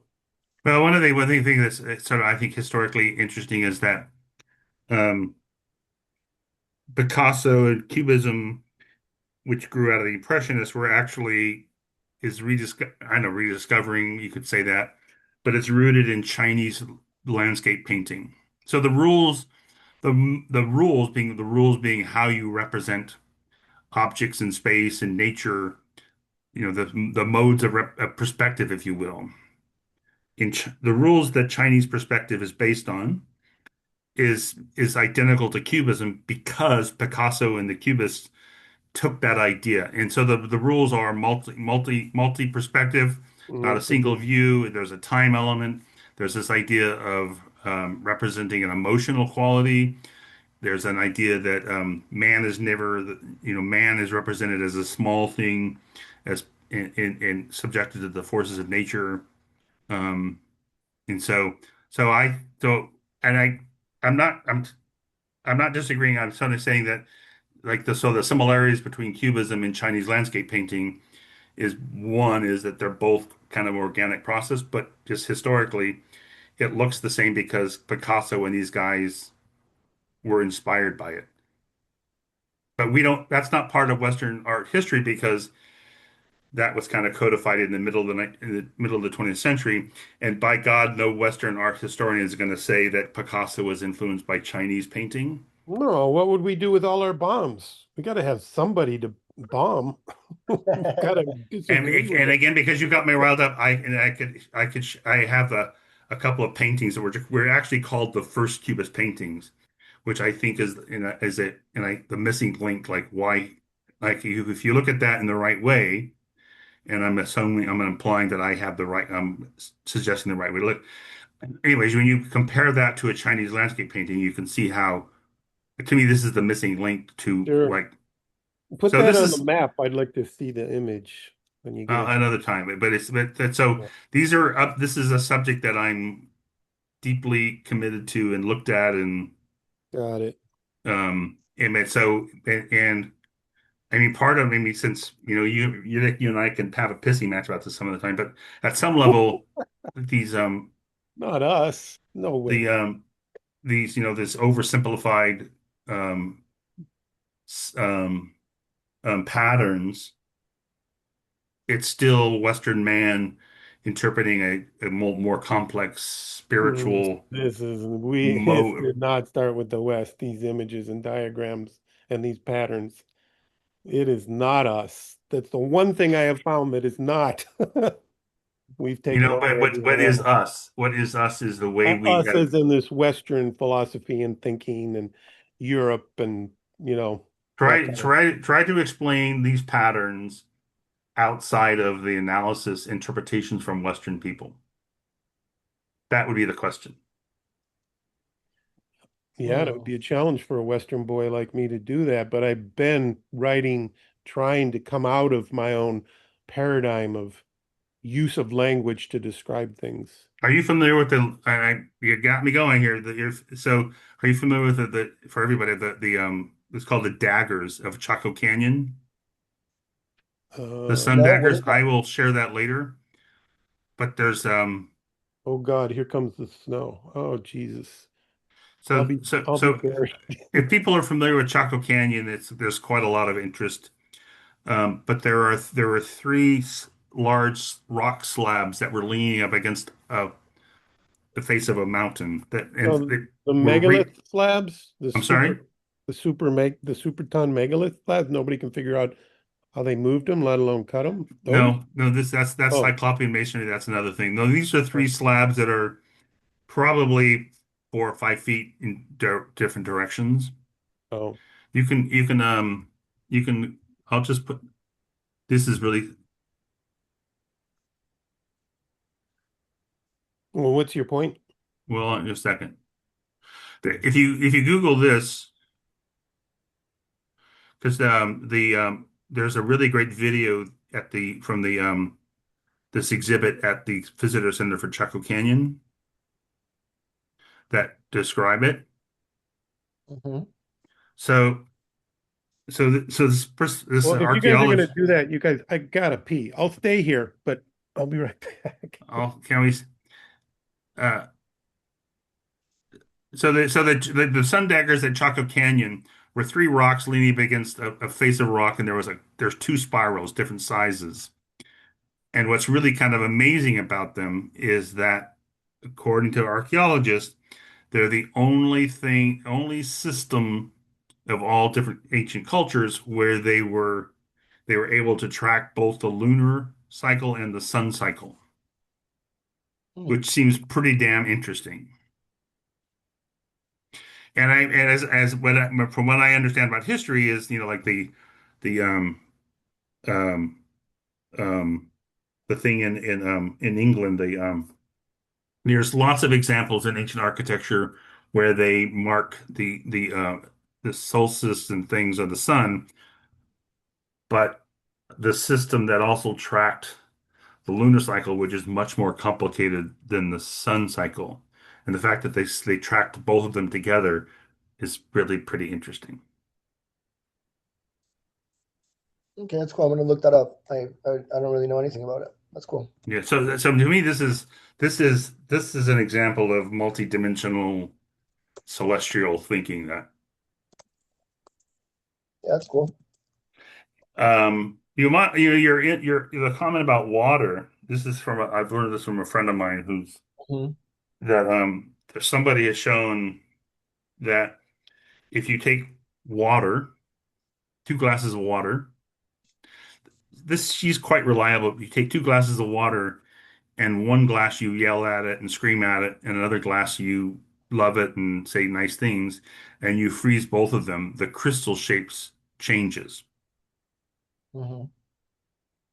Um, and there may be some geometric patterns in these crystals, but what I'm saying is that doesn't to translate that into this design of a city is misplacing the dimensional potential of that. Okay. Yeah, I like So that to me, I'm Mhm. that's a really interesting example of what we're talking about. Yeah. I'm like doing my best. I have like a bunch of images here that compare like the Chinese perspective that you're telling me compared to a linear perspective and how they relate and how they're, kind of some like side by sides that make it easier to visualize how they're different. What's your impression? I'm I'm having a hard time like seeing the difference in some way. Like I can see like I want to see like the more technical like I'm there's like technical examples of how you draw this like triangle from the when you draw the linear view, right? You draw this like triangle with the tip at the bottom of the painting widening to the back of the painting, and this is like the perspective in this linear thing that things further away get dimensionally in that way. Yeah, and the Chinese break dimensions, like that one that you like, Carl, and you used it with the houses in the village. There were like multiple dimensions that don't exist from one perspective. And it was all in the painting. So it seems that they do that. They also Right. do that, I mean, straight into the just the language that it and the alphabet that they use versus what we use. Dramatic difference. Theirs is fluent and flowing and what's all this twisted stuff stuck together and it means something to them. It's also holistic. So it's not the letter A. You look at an alphabet letter for the Chinese and it means 10 different things depending on the context. Where ours is a little bit more absolute, a little bit more structured, linear, and the A has to fit with the B, and then it makes a letter. There's this whole linear process of creating language in the English language. Chinese is completely different. I think there's some of the linguistics that linguists And said. and just to finish that, it becomes technology. It does become technology. And what's happening right now is the Chinese are leapfrogging the Western world with their own way of creating technology. Some say, well, they stole it from us and then they just reproduced it. Maybe there was a time that that was done, but that ain't happening now. They're coming up with stuff that is like, oh my God. I mean, just look at that AI thing that they created. What's it called? Sure, sure. It Their represents chat. very, very tangibly one of the big differences in like US versus Chinese right now with that specific topic of AI is that in the US, we're as individualistic as we are, right? It's like five big companies with five big models that are super strong. Comparatively, in China, they're focused on creating tiny models that individuals can use very effectively. So it makes sense with this perspective concept where in the American view, it's like you're looking at one thing and that one thing is encompasses everything.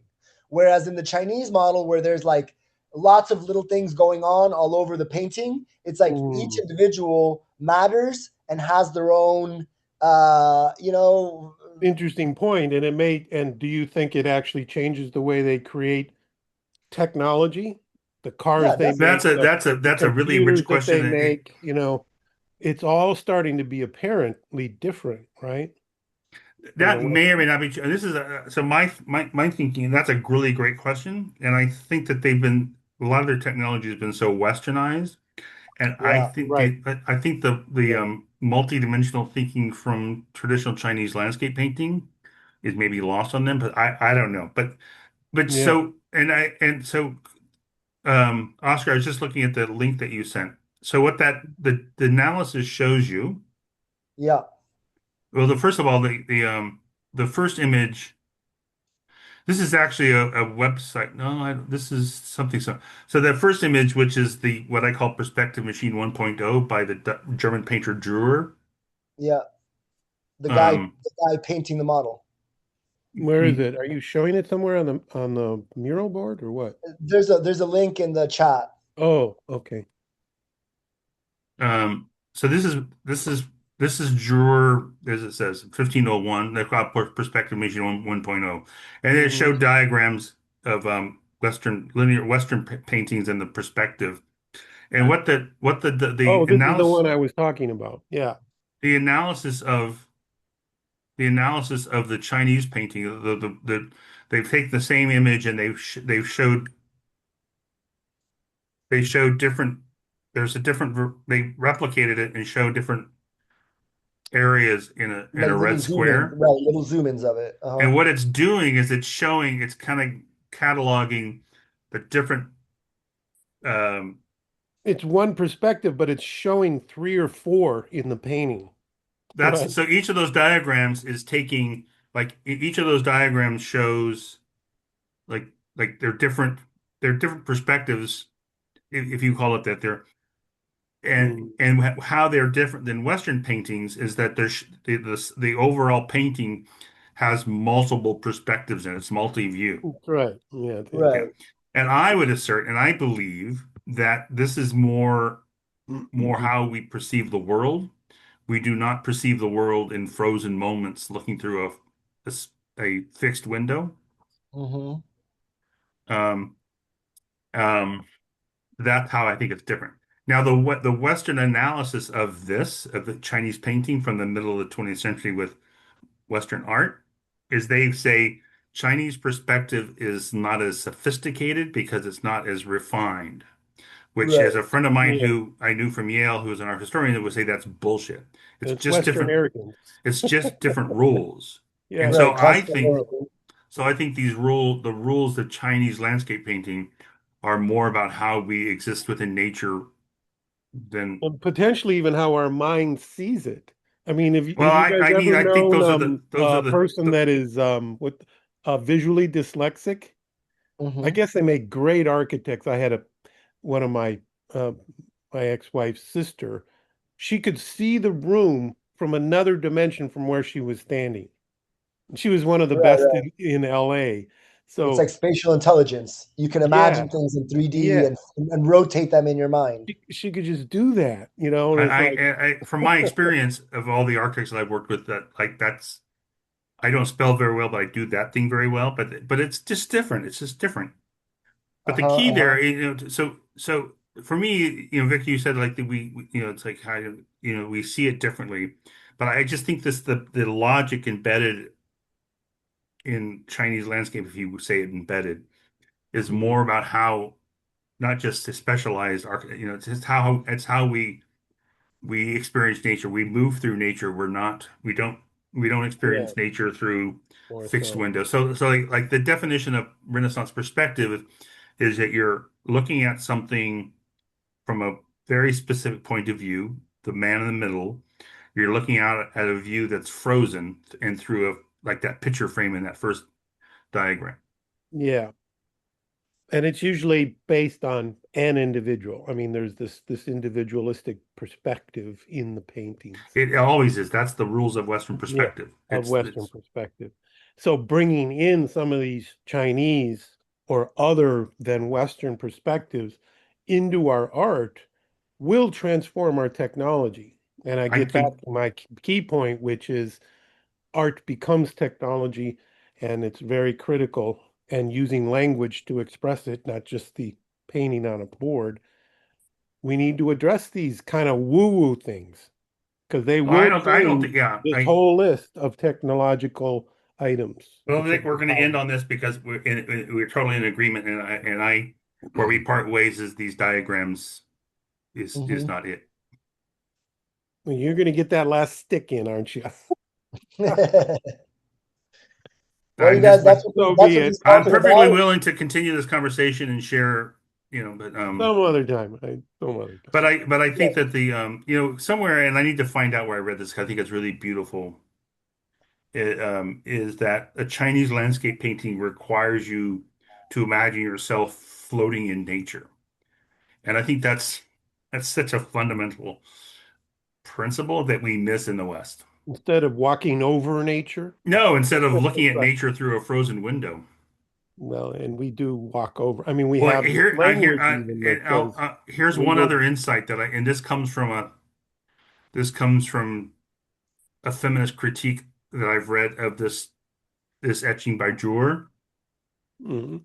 So since you share this, so for me, this embodies the beginning of Western man using machines to view into nature and or the naked woman, which we think of as the same thing. So Mhm. that so that so so this tool It's is used not. Oh my God. this tool to to transcribe this woman looking through a grid. I mean that to me that's the thing that we do. We look through nature through in this case a grid, but all of our machines are they're maybe more complicated, but they're all about looking into something through some sort of I sure wish we had some women in the conversation. It's getting awful masculinated. well, here's the feminist critique of this painting, which I think is really amazing. So Mhm. so if you look at the view, and this is cut off a bit. So if you look at the view through the windows, this is in itself is I think worthy of a book. But if you look at the view out of na to nature, the landscape from the window behind the man and the window behind the woman, the window behind the man is nature's for the most part a straight horizontal line. There's a couple of mountains, but there's the only nature in this behind the man is this lollipop, highly contained tree in a pot.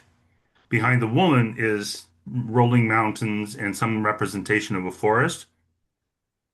And so I find this really, really fascinating. So even from 1501, you have this German painter thinking about the difference between men and women in nature, man and nature, and it's Yeah. represented in what's viewed in these Well, from windows. that perspective, the Chinese have a more feminine orientation, and the Western has extreme masculine orientation.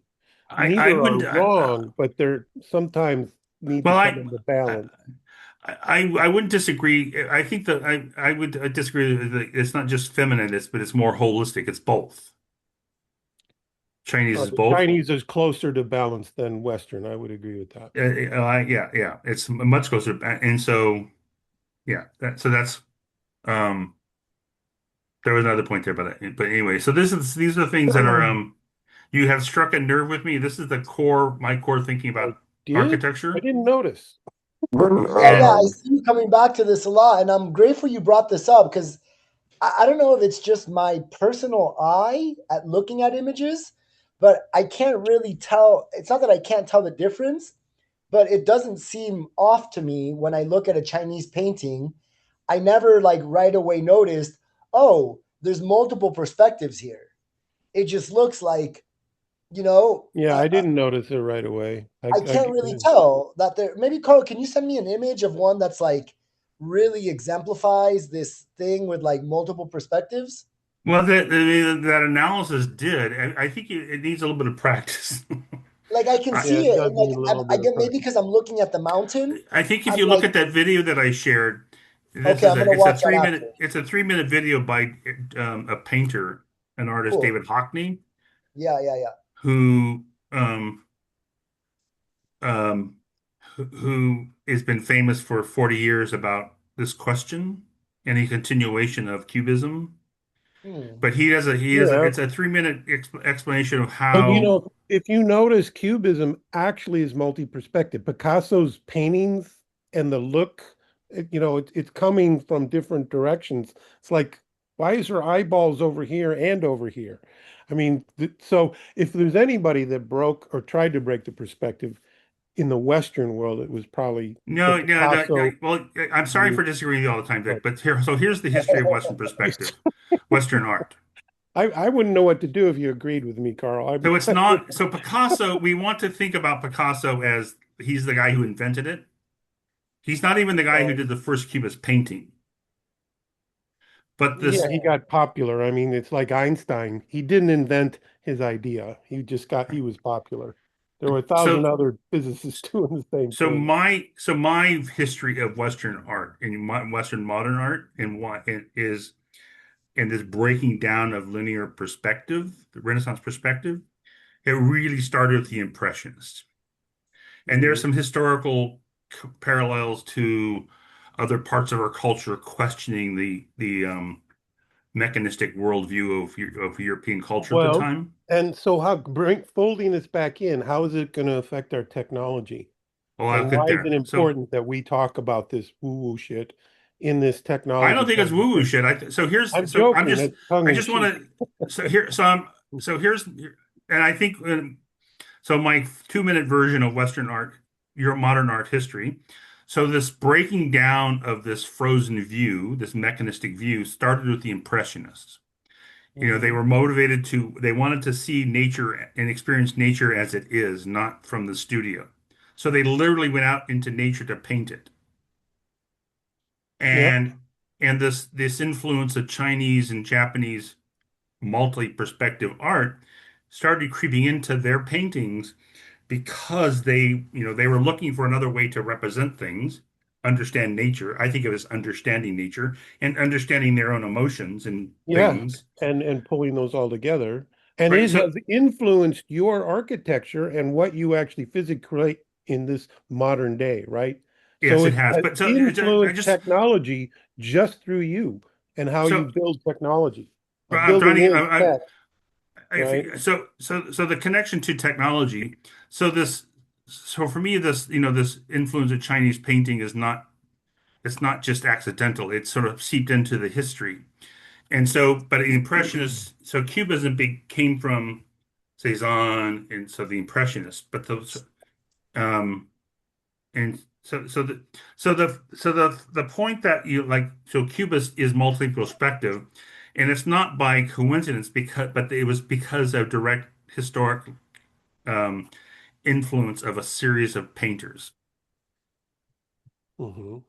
And so, and another example is I met a woman who was Chinese, had a PhD in Chinese art history, and from China. And I'm just these are just anecdotes, but I think it makes the point here.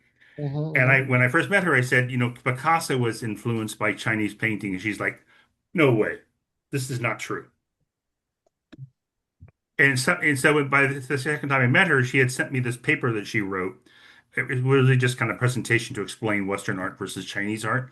And it was a paper for popular a community, not scholars. And she had a diagram like Chinese painting, Western painting.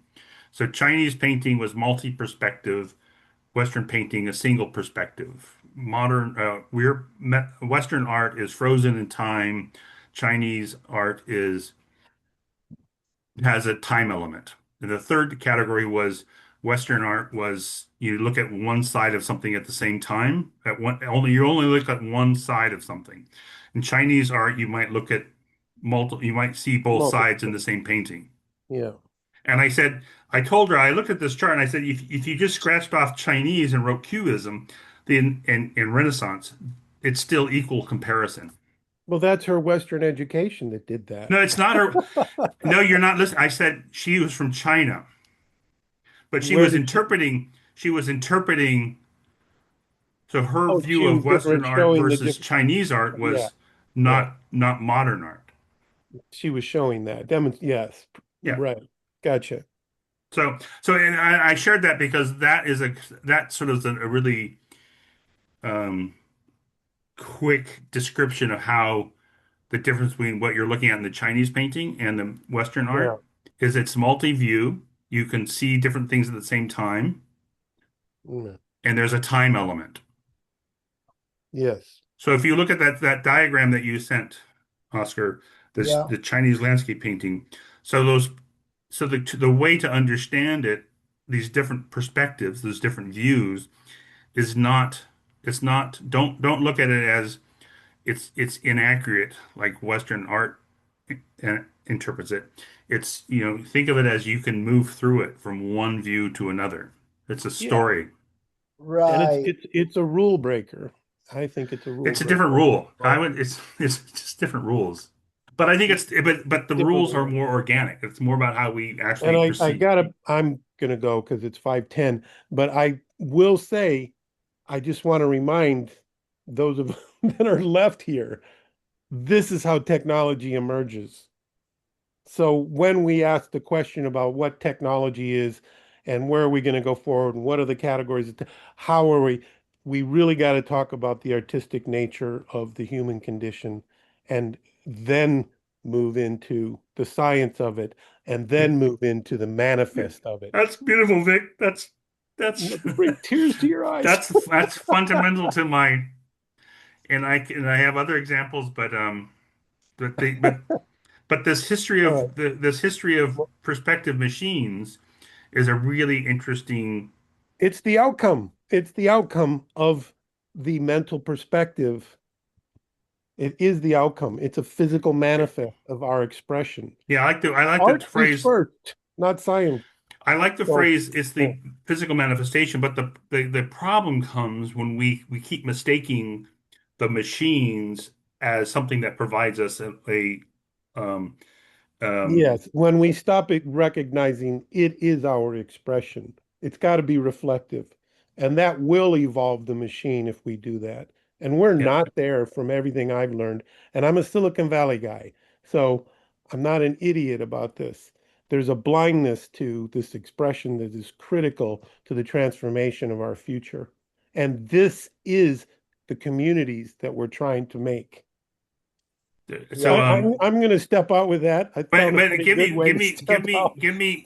Vic, give me more second because I'm going to share since we you guys tapped into my big questions. I'm going to share a one is a short document. Mm. Um, Yeah, please. I'm like doing my own research right now on like the breakdown of the perspective. It really helped. I guess that what I realize is I don't have an eye for perspective so much like an architect would, where like you can clearly tell that these people are at this linear. Like, look at this image I just shared. Like, this one really helped me digest it, where like the people are at this degree perspective, whereas the street and the mountains are at this much steeper perspective, Mm. and that's cool. That helps me understand it much better. Whereas a it, linear one, the whole image would be on the same, it would be based degree on the same line. vanishing points. Right, right, right. There's Yeah. different vanishing points on the painting. On I this, can on the understand it land, on that the way in the much Chinese better. painting, you have different vanishing points. Got it. Yeah, yeah. Now I understand much Or deeper. another, but it's also there is no, sometimes there's no vanishing point like that. The building in that painting, Yeah. there is no vanishing point. It's because all the lines, like the bottom of that building and the top of that building, the lines in the drawing are parallel. They're not vanishing. Right. I see that. Yeah, yeah, yeah. And that's called an orthogonal projection. And that's also a modern tool. It became popular with modern architects, but it's just taken from Chinese painting or Japanese painting. Mm. Uh, But yeah, that's it's super but interesting. That's super so cool. I find it's really fascinating. So anyway, so I added a little paper that I've written which is We about gotta this go, guys. thing. Okay, But did you this Maja, see to that me is paper? it's been a great, thanks Oh, for here. letting this go, Oscar. Yeah, I Yeah, think it yeah, was this was lovely. juicy. Like, dude, Yes. I'm all about this, Carl, like thank you. literally And exact. philosophy circles. Like, I this, love this. This is so this good. is Yeah. this will unfold into the technology that needs And to happen to and if create this if community. if I come across as an asshole, which I do, and arrogant, it's because I'm so confident. I believe that this mode of representation in Chinese and other non-Western thinking is Has more deeply affected. organic and more who we are, not these systems. Definitely, man. The way we get used to seeing the world is the way that we design the world, right? We create what we see and what we know. So when that's the lens we're looking through, it's likely, unless you're a highly unique, highly imaginative person, that you create something outside of that box or lens of reference, which some people are. I But am. But right, dude.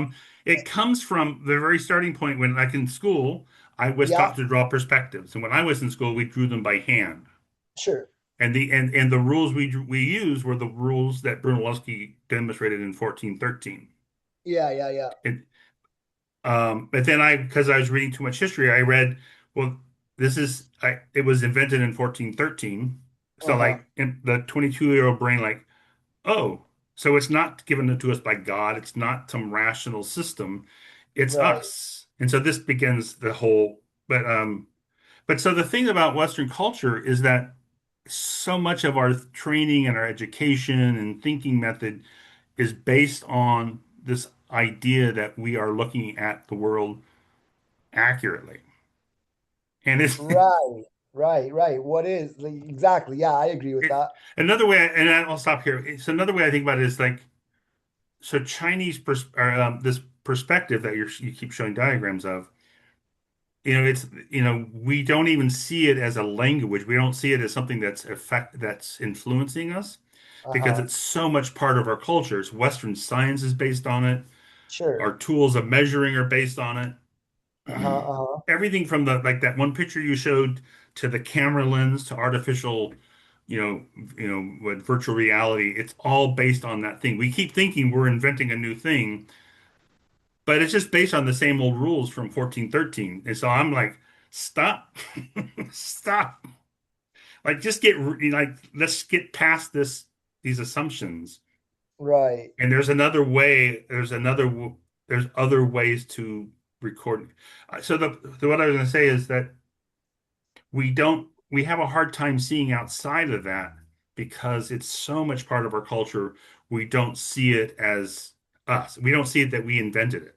It's like a fish in Hmm. water. Fish don't get water because they're in it. Right, right. They're in it. It's their medium, right? It's like you can't see the trees because the forest is in the way. Yeah. Yeah, yeah, yeah.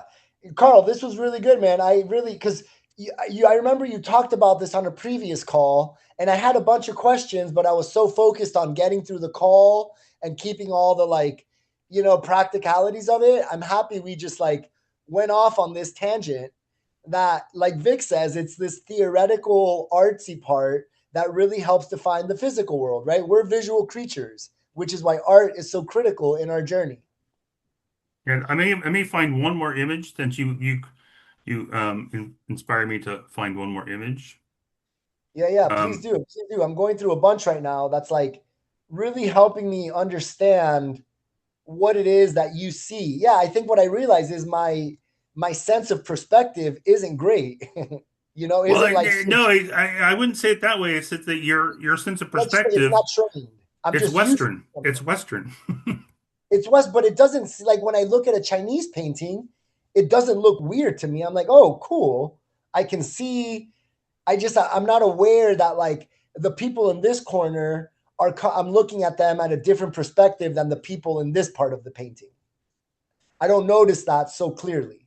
Well, and I would say partly because until today you haven't like no one has like said hit you on the side of the head. It's a different form of reality. Right. Now Sure, sure. I can see that. I'm gonna just for ease sake I'm putting a Wikipedia article of these paintings. This brings a whole new kind of meaning to flatland, doesn't it? Um, Carl Sagan would love this. well, you struck another nerve, Eric, because the Yeah. the novel Flatland was inspired by the mathematician from the late 1900s called Henderson. He described this the difference between one-dimensional man, two-dimensional man, three-dimensional man, and four-dimensional man, which was part of the thinking behind Cubism. So you keep striking nerves, but so if you look at the paintings in that link I just sent, Okay. and so it's both an example of what these diagrams you just shared, Yeah. and you can see that they're 1 point perspectives, and there's three of them still in the round. There's three of these paintings that are called the Ideal City, all from the middle of the 1400s. At Hmm. one level, they are just, they're artists playing around with this new discovery of perspective. Yeah. And I think it's kind of what Vic was saying is that so just because you're playing with this language, you start to make buildings like the buildings on one side are the same height as the buildings on the other side. Right. And then there's also just kind of a natural tendency with this language But to like put this image, the ideal city, you're saying this has multiple perspectives. no, that does no. This is 1 point perspective. That one's linear, right? That one's linear. Yeah, so the point is so there's three paintings Yeah. all from the middle of 1400s which were part of the Renaissance, right? Hmm. And so my big point here is that these paintings became fundamental to what Western culture thought of as what a beautiful city should look like. So there's a direct Right. connection between these paintings and the Hey, that's boulevards of Paris, right?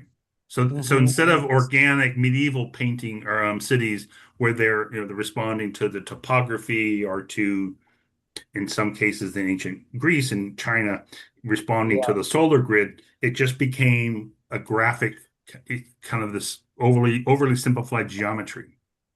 The other thing that's interesting about these paintings, if you look at them like as much as I have, you realize what's missing are trees. There are no trees. Right, right. It's just And man-made. so and so the the fact that even today the way we as architects use trees, it's still kind of based on it's sort of this geometric projection onto real nature, but it's Hmm. organized in this way that's not at all organic. Does that help? Right. So for Yeah, me, so yeah. when people talk about like beautiful cities, and like I'm always like, it's so rooted in these goddamn paintings from the 1400s, and can't we just get past this?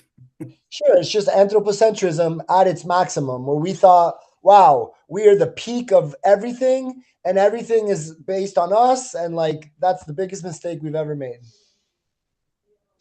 Yeah. So you struck my nerve, and so Yeah, yeah, yeah.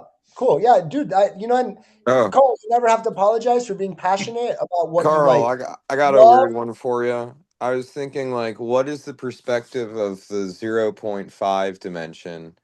And then I was what I like, mean, what the hell is a 0.5 dimension? I don't know. It's like, or the Krishna lens, 1.5 the dimension. Instagram girl perspective. I mean, I think that's I don't know what you're talking about, but Well, it is a very obtuse way. Like I was thinking of imaginary numbers, how like imaginary numbers are like numbers like in the negative between like their decimal numbers.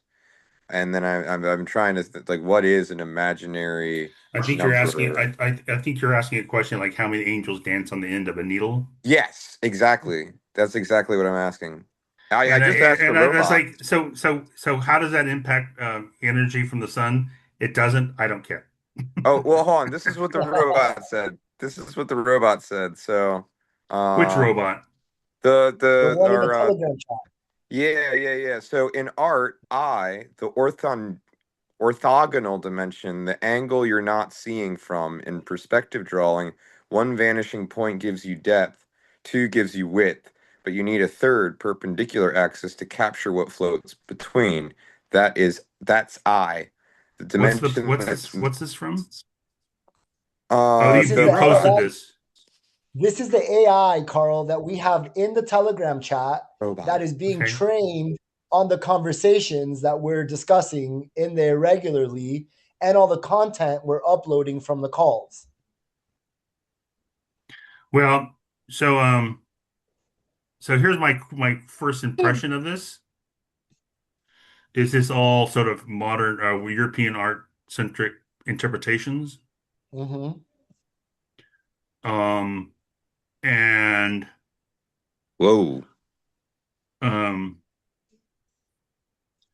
and so another time, Eric, we might talk about Henderson's. If you can look it up, Henderson, the mathematician, one dimensional, two dimensional, three dimensional, because it provides some really interesting insights into particularly the Russian constructivist painters, which are kind of most, to use Vic's word, woo-woo of all the modernists. But that's that's a description from somebody. I don't know what kind of description that is. So here's kind of here's a principle that I hold that I think is really brilliant, not for me, from the Russian painter that most influenced me in my paintings, which are a metaphysical, meditative process towards architecture. And Mm-hmm. his name is El Lissitzky. Yeah. I'll type it. Uh, Yeah. I, Type it in the thing. Vitali, did you take that picture? Because that's like kind of what I'm getting at. It's like that square. I mean, how many squares can you have in a painting? Or, well, that's a picture. You can have infinite. What? So wait a sec. So first of all, a camera lens, a camera lens is yet another one of these tools that we think provide an objective view into nature, but the optics behind the camera lens are based on the rules that were invented in 1413. So a Mhm. photograph doesn't prove anything. It just proves that it's another example of a machine influenced by our rules. I think a lot of people back in, you know how like camera will steal your soul. No, it won't. I don't know. What about like 3D models, Carl? How do you feel about 3D models? Like, look at It's this still, thing I'm it's showing still, it's, that all these things photography. are still like, why the hell we have all this computing power? Why are we still using these rules of perspective invented in 1413? This guy is a wild artist, Carl. Thank you for introducing me to L. Lidzitsky. Yeah. So to the point about this, what this statement about this, the perpendicular axes. Yeah. So, so a couple of things about Lidzitsky. For one thing, and yeah, so this is something. So this is, I'm not offering this as a I'm not being pathetic here. This is a critique of Western architecture or architects.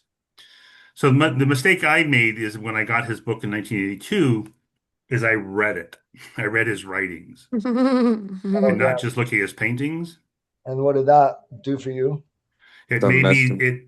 it made me inspired me to develop this meditative painting process, which is a way of thinking about solving problems, but which your computer models are just starting to get to, but that's another point. So in one of his essays, Lizzie's talking about perspective, much like I'm talking about. And all the artists, all these artists in the early 20th century were questioning that they were saying perspective is not real. But Lizinsky in this article, he goes on to say, he said, I'm talking to people and they tell them perspective is not real. And they say, oh, no, no, it's real. Because when you take a picture, it shows you that it's real. And he says, no. He says, it's only the lens itself is based on our rules. And so it's only validating our rules. It's not truth. It's just it looks like it's true because it's just based on the same rules that we keep believing in, right? Which is the point that I keep making.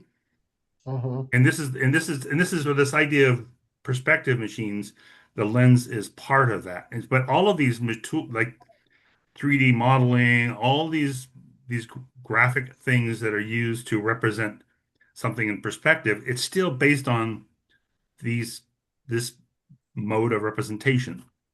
Hmm. Even though you move around it or do whatever, it's still based on A these things, linear. these rules What? invented in 1413. And Right. I think it's kind of, So he wrote this in He did 1920. live sculpture. Well, that's not. So this I is think this is it, this is inspired by Lizinsky. So Okay. in this article, Lizinsky goes on to say, as an example, and this is part of where I'm coming from. He goes on to say, is his explanation of camera lenses are not true. He says there's a camera lens, and he's writing this 100 years ago, 1920s. Says there's a Chinese camera lens that's based on Chinese perspective, which the cone goes out and not in. So here's an example of here's a lens that's different from our lens because it's based on different rules. Um, and when I read this in 1982, I'm thinking, wow, that would be a really like how would you find that lens? And a few years ago, I realized, well, you just Google it and you can buy them. They're still available. So hopefully the last point here. So Lizinsky talks and has trained me to think about the canvas not as a frozen window and a frozen view, but the canvas is infinite space, which is a which is kind of what Chinese landscape painting is. uh-huh. It's not limited by like the window frame, like in that diagram you showed me, right? And this is the like such a really important point from Lizinsky. He says with his paintings in modern art is we have to free ourselves from the assumed perpendicular axis. Hmm. And that this Oh, kind okay. of gets to where when you're looking at those paintings, you're looking at them through how we look at paintings, which is this assumed perpendicular axis. Does that make sense? Right. In like Chinese perspective, that perpendicular axis is like It's variable. it's not it was it's you could say it doesn't exist. It doesn't exist, right? Well, you just transition through. Right? It exists in certain sections of the image, but it's like different. There's like it's a variable. And so you have at least a time element to it, right? Right. So you could almost equate this to being like linear. You're like stuck in the third dimension, whereas No, if you're stuck in looking at something that's two-dimensional that's representing three-dimensional, and we make the mistake that we're looking at. I guess this is why people like alcohol. I find right.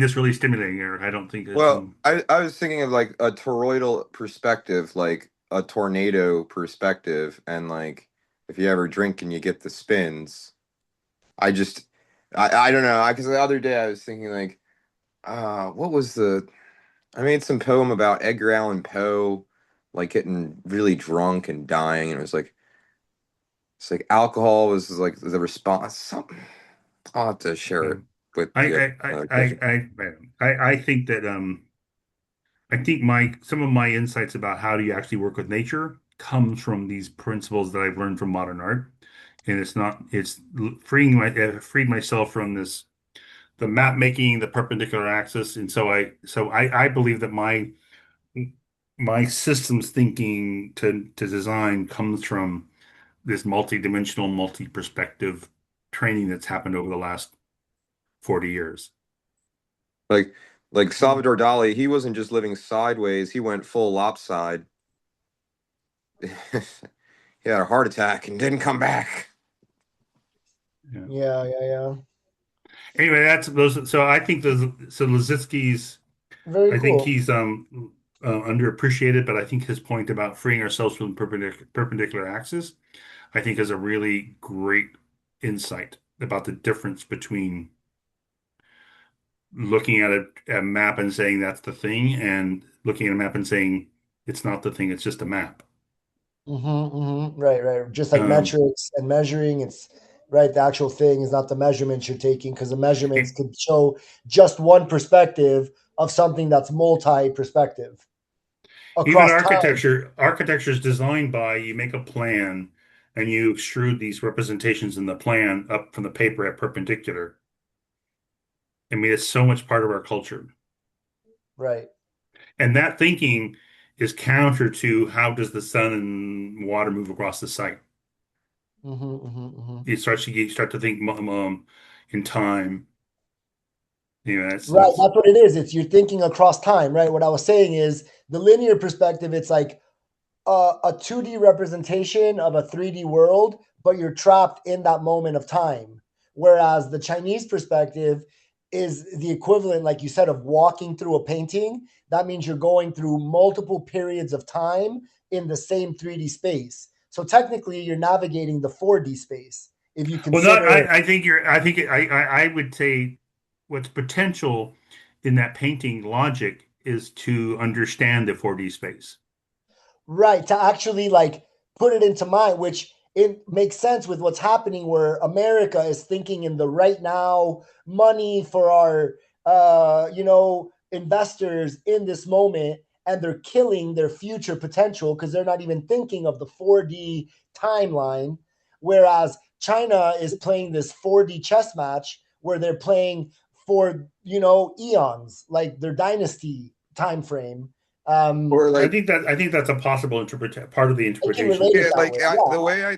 the way I want to come at that is today. Okay, so my buddy, we were thinking about like how are we gonna. He was trying to think of some hustle, so he's trying to get these like bikes or something. So Sure. some lady had her husband passed away, and they had Yeah. this like barn house full of junk. But Hmm. walking through it was just awesome. I shared it in the chat, and I don't want to call it junk because the guy, he was like, "This is junk. This isn't junk." But there's No, like a bro, that's picture. magic, bro. Yeah, that's his magic in there. Yeah, you know what I mean? You know what I mean? It was I beautiful. love, I I was like, love this is stuff the like most that, American thing I've ever seen. Well, dude. That's so like here's my more here's artist. I think that really interesting. So I think that this is when this is a part of Chinese non-Western thinking that seeped its way into Western art through the Impressionists, where Hmm. it was about going out into nature and painting it as you see it, but not just as you see it, but how you feel it, this emotional quality. And Right. for painters to think about this in the middle of the 1800s was freaking radical, to think Mhm. about emotions. And I think that, I mean, that is a point that we don't appreciate enough, that these guys were trying to say, it's not just about capturing what you see in a frozen moment, but it's what you're feeling. Right. And so that can be represented by like the size of things comparatively, even if like on the same 3D plane, this thing would be smaller further away. But who cares about the guy that's right in front of you if the woman 50 feet away from you is creating an emotional draw? You make it bigger, and even though it's a Well, that's a great point because and actually the like a medieval painting, which we will sure. say it's not as sophisticated because like why in the hell Jesus is behind the And why apostles, is he so big? but he's Right. bigger, right? Yeah, right, right, And right. this is actually my reference to this woman who I met when I was in graduate school at Yale, who was an art historian, who were like the smartest people you ever meet. Uh-huh. And her example of that was her example of we get trapped in our rules. Sure. So that was for her. That was an example of, because most of Western art says, that's not accurate. It's not sophisticated Sure, sure, because it's sure. It's not not paying attention realistic. to, it's not following the rules that we think are important. Right, but we're not drawing schematics. We're making art. Well, Who but cares? and this is so what you said is exactly the point. So for medieval painting, it made sense because Jesus, even though he's behind people, he was the most important person, so you make bigger. Sure. So I mean, the fact that you said that, and I Jesus would think, hate that. I'm sorry, Jesus would want to be the dwarf. Yeah, Jesus would hate that. whatever. You're right. It's but he wasn't. It wasn't Jesus painting. It was somebody else. But the point is that it's a different rule, right? Yeah, yeah. And but it's a rule that includes. It's outside of this simple diagram, dimensional trick of Renaissance painting, but it Mm-hmm, gets to a larger truth, like what is more important, what is in what you're feeling. mm-hmm, mm-hmm. Yeah, yeah. I like it, Carl. I'm grateful you brought this up, man. It really good. This was a really good session. Like really, like Multidimensional. conceptual, right? Multi-dimensional conversation, man. I really appreciate it. I love it. Well, thanks for that. So maybe so to this, maybe one last point here I find really Yeah. hilarious in referring to, I think this is an example of how we get trapped Mm-hmm. into perspective world or this thing that Lizitzky warned us about, this assuming the perpendicular axis. Yeah, yeah. And I use these two comparisons of Lizitzky and Picasso. Picasso says, and this is so Picasso says nature is everything. So that's a whole other chapter. So I find it really fascinating to talk about Picasso as somebody who says nature's everything. And the Mm-hmm. best we can do as an artist is to bring together the experience of nature that you have with the experience of nature it's inside you, Mm-hmm. and you create this painting. And Picasso says, don't go to, he's like, don't go to the museum and try to figure out what I was doing, because that's the old world. Go to the museum and look at the paintings and have your own experience of the experience that I had, Sure. which is a really liberating idea, right? Right, right, right, right. But we don't do that. We're trained to go to the museum, to like, oh, what did Picasso try to do? Right, So right. that's part of this. So what's really, so I like to combine Yeah. that sort of wisdom from Picasso with Lizitzky. So you go to the museum and you have people standing in front of the fucking Picasso painting trying to Oh, figure out what he means. And Mm-hmm. Lizitzky was like, don't even stand at the side because it doesn't matter. You don't need to stand perpendicular to it. I don't know if that makes sense, Right. but Mm-hmm, mm-hmm. Yeah, yeah, well, it makes that sense. reminds me of that. Like, have you ever been one of those weird, like, art exhibit, like, oddity of perspective houses where it's like you have like you go into a room and everything's upside down? Like the art installation of the room, like everything in the room is like you're walking on the ceiling, you know? Right, right. You're in one room, but you're getting the perspectives of different, Yeah. Yeah, or like you're Yeah, walking down the I hall think and it's Eric, what you're kind smaller. of explaining is kind of the gimmicky sort of thing. What I believe is that the stuff behind these questions provides another way of understanding nature and or maybe a technology that can free ourselves from our objectifying nature and connect us to nature in ways that are more holistic and will create a more um, resource efficient city and architecture. To me, Yeah, totally. so all of this stuff, this art stuff I'm talking about, it's really fascinating, and I really love it, and I find it really Mhm. important. But in the end, it's what's really why it really matters is that I think it can provide an It has insight to to, translate to the physical world and to the practical world. well, and I think it provides some insights in how to design in ways that are more ecologically sensitive to nature and other species. Yeah, we Yeah, don't, I yeah. guess this is, it's weird that like the conversation, oh, we're going to talk about software, and it ends up to be a very long discussion about like art perspective and like, where's the coding at, you know? But it's like, You know, what is the biomimicry of coding? Is that art perspective? Like, is that like language construction? Like, is that, I mean, mm, that's where it's like, what, right. Well, yeah. you can break it down in a lot of ways. Like part of it is like, right, the architecture you use. Do we use architecture that is like linear, or do we use architecture that's multi-perspective? I've been thinking a lot about this in that the memory of an AI right now. I'm fascinated by the memory, how these LLMs are remembering things so that they can be like long living creatures, right? The more we figure out memory, the more of a real entity an AI becomes. Because like And if you the only the less linear it should become. right, that's the thing, the less linear.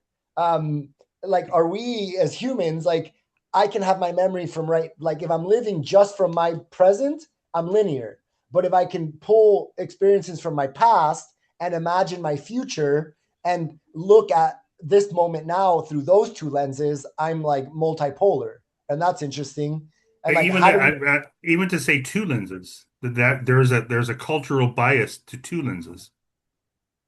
sure there's a Oh, cultural the bias. Cyclops lens too. Nobody Yeah, gives the Cyclops credence. They always think they're stupid, but they only have yeah. one eye. They don't I'm need just two. saying. So there's like this, and this is kind of where I get people think I'm crazy sometimes.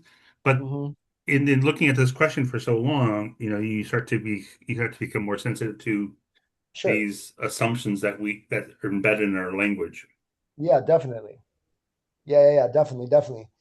To your point, I pulled out this like summary of all the topics and like it described how we went from a person inside the living cosmos, where nature is not merely scenery, it's participatory. We went to a person becoming the viewer of the scene. And then, even worse than that, we came to the person becoming the controller of the world. And like the transition was the Renaissance humanism, the scientific revolution, Cartesian philosophy, colonial mapping, capitalism, and property systems. And now the terrible world we're in, which is like mechanistic models of nature, where nature is an object that we can extract and like abuse. And this is the big mistake that we followed. And it all This boils is from yeah, But this is why when I say I like to say sometimes, where we went wrong is the Renaissance. 1413 when well specifically 1413 with now that we've had this conversation, if you want, I'll share some other documents Yeah, I please. have a document that is the history of. I'll just put it in the chat now. Hmm. Yeah, please do It's a share this stuff. pictorial history of what we've been like um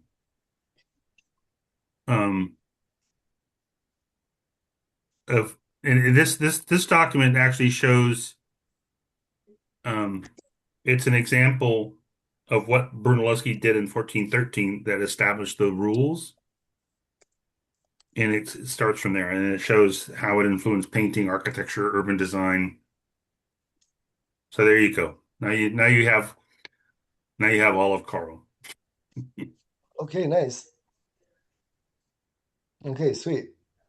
Cool, Carl. Cool, you guys. This was a great call. Unique. I think probably one of our longest calls so far.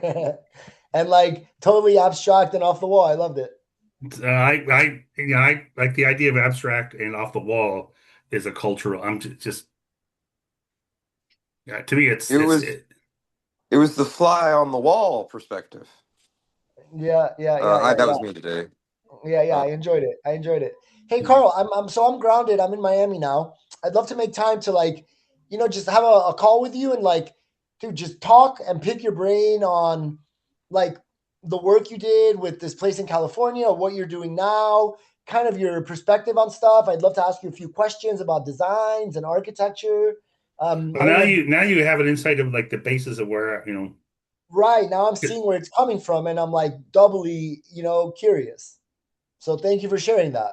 Whatever day is good for you. Where's a good place to message you? Can I WhatsApp you? email is good. Email is the best for you. Yeah. Okay, I'll email you. So yeah, you guys, if you take a look at those documents and let me know what you think because it's becoming a book that Okay, sweet. Yeah, yeah, I'm gonna check it out.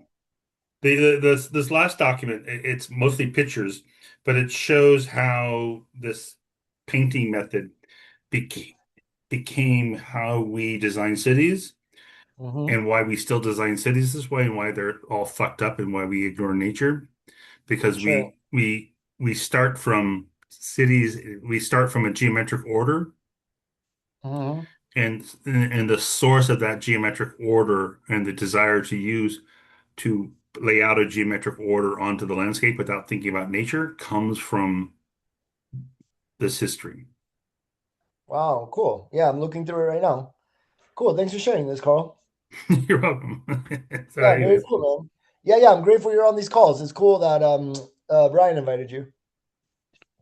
So good. yeah.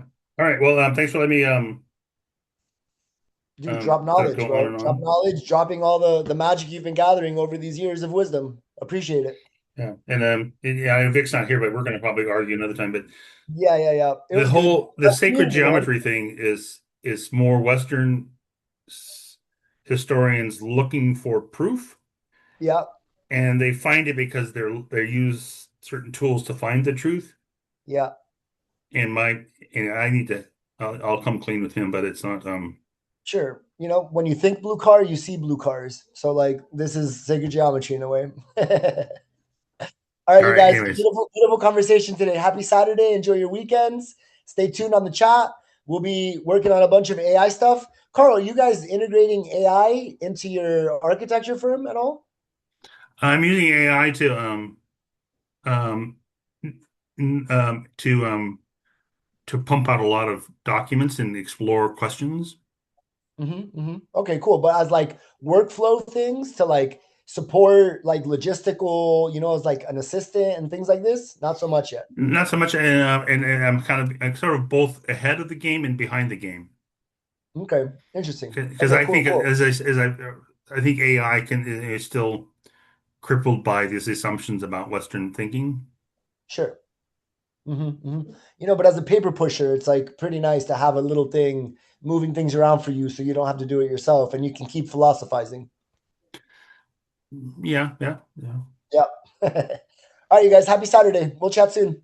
Okay. he said this. Oscar, let me know the time. I'll send you a note with what times Okay. we're What working day on. do you think is good for you? Like, do you have a day that's better or worse Let me look at time? my schedule and I'll send you a note. I'll send Okay, you yeah, some shoot me an times. email. Cool. Yeah, we'll chat. Okay. All right, Carl. Bye, Eric. We'll talk soon. He said, Yo, guys. keep the philosophy channel going. It's great. I love peeking Ah, in there and like flipping through. Vitaly's been very quiet, but I'm kind of curious at how he's processing all this stuff because Yeah, yeah. He dropped a bunch of good art links in here. I was looking at a bunch of them, like perspective mm-hmm. stuff and like some. He's like Vitaly's world is he's like very deep into the digital twin.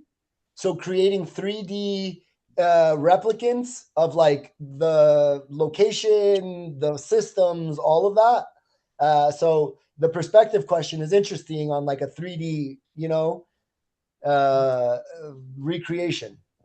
Yeah, it's because while we were having this conversation, I started going on a crazy rant with the the I saw you. Yeah, I saw you. yeah, because I was like, I found like the whole semantics of language. And when I was in high school, there was two friends of mine. They were twins, and they Yeah, had made their own language with each other through matrices. yeah, So I was like, this is cool. Like the like where you have a square and you have like 4 units in each square. yeah. So like, I thought that was the coolest thing ever.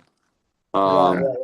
So one of these images Vitalik included, I think it's either Greek or Greek inspired. Yeah, the reason I responded to him with look, see, no pain, no gain, long time, no see. Apparently, and I don't know if it's like a meme or it was a joke or something, but they were saying that that was Chinese merchants talking to like indentured servants on their shipping vessels that spoke English and they didn't know how to, and you know what I mean? So Is they this just is thought of it? Are you imagining? So this image where he says they managed to draw perspective. So Vitalik, it's not perspective; it's orthogonal projection. There's no there's the at first it's very crude, but there is no clear vanishing. So if you look at the floor levels in this building, they're all parallel. They're not vanishing to a vanishing point. So this is quite typical traditional Chinese, Japanese orthogonal projection. It's not perspective. We call it perspective because we keep looking for perspective, but it's not perspective, it's orthogonal projection. projection. You can Google it. Orthogonal projection is when there's the like I said in that one painting, the lines, whatever, like the bottom and the top of a building, the lines are parallel within the image. They don't get smaller. Right. So it's this orthogonal perspective you're talking about. It's not orthogonal, it's orthogonal projection, Oh, projection. not Yeah, Okay. because we perspective. can't like we are the like you are the orthogonal. Um, Yeah, I'm speaking very clearly because this is perspective. something I've been looking at. So there's a Mm-hmm. difference between perspective is something where you have lines in a drawing, they're not parallel. This is a drawing. These drawings are orthogonal, not if you I don't call it orthogonal perspective, I call it orthogonal projection. That That's would be like a little bit more appropriate, I I think. think so, but that's also how artists and architects who talk about these things, that's what it's described as orthogonal projection, not perspective. Uh, But and to be honest, so Vitali says they managed to draw perspective. He sees perspective because that's the conditioning, but it's not perspective. Hmm. See that? See the difference?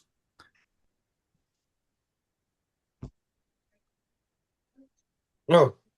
Well, guys, I'm gonna head out too. It's time to make the din din. They say All right, get supper. it, buddy. Or is that lunch? Peace out, guys. Yeah, we'll chat soon.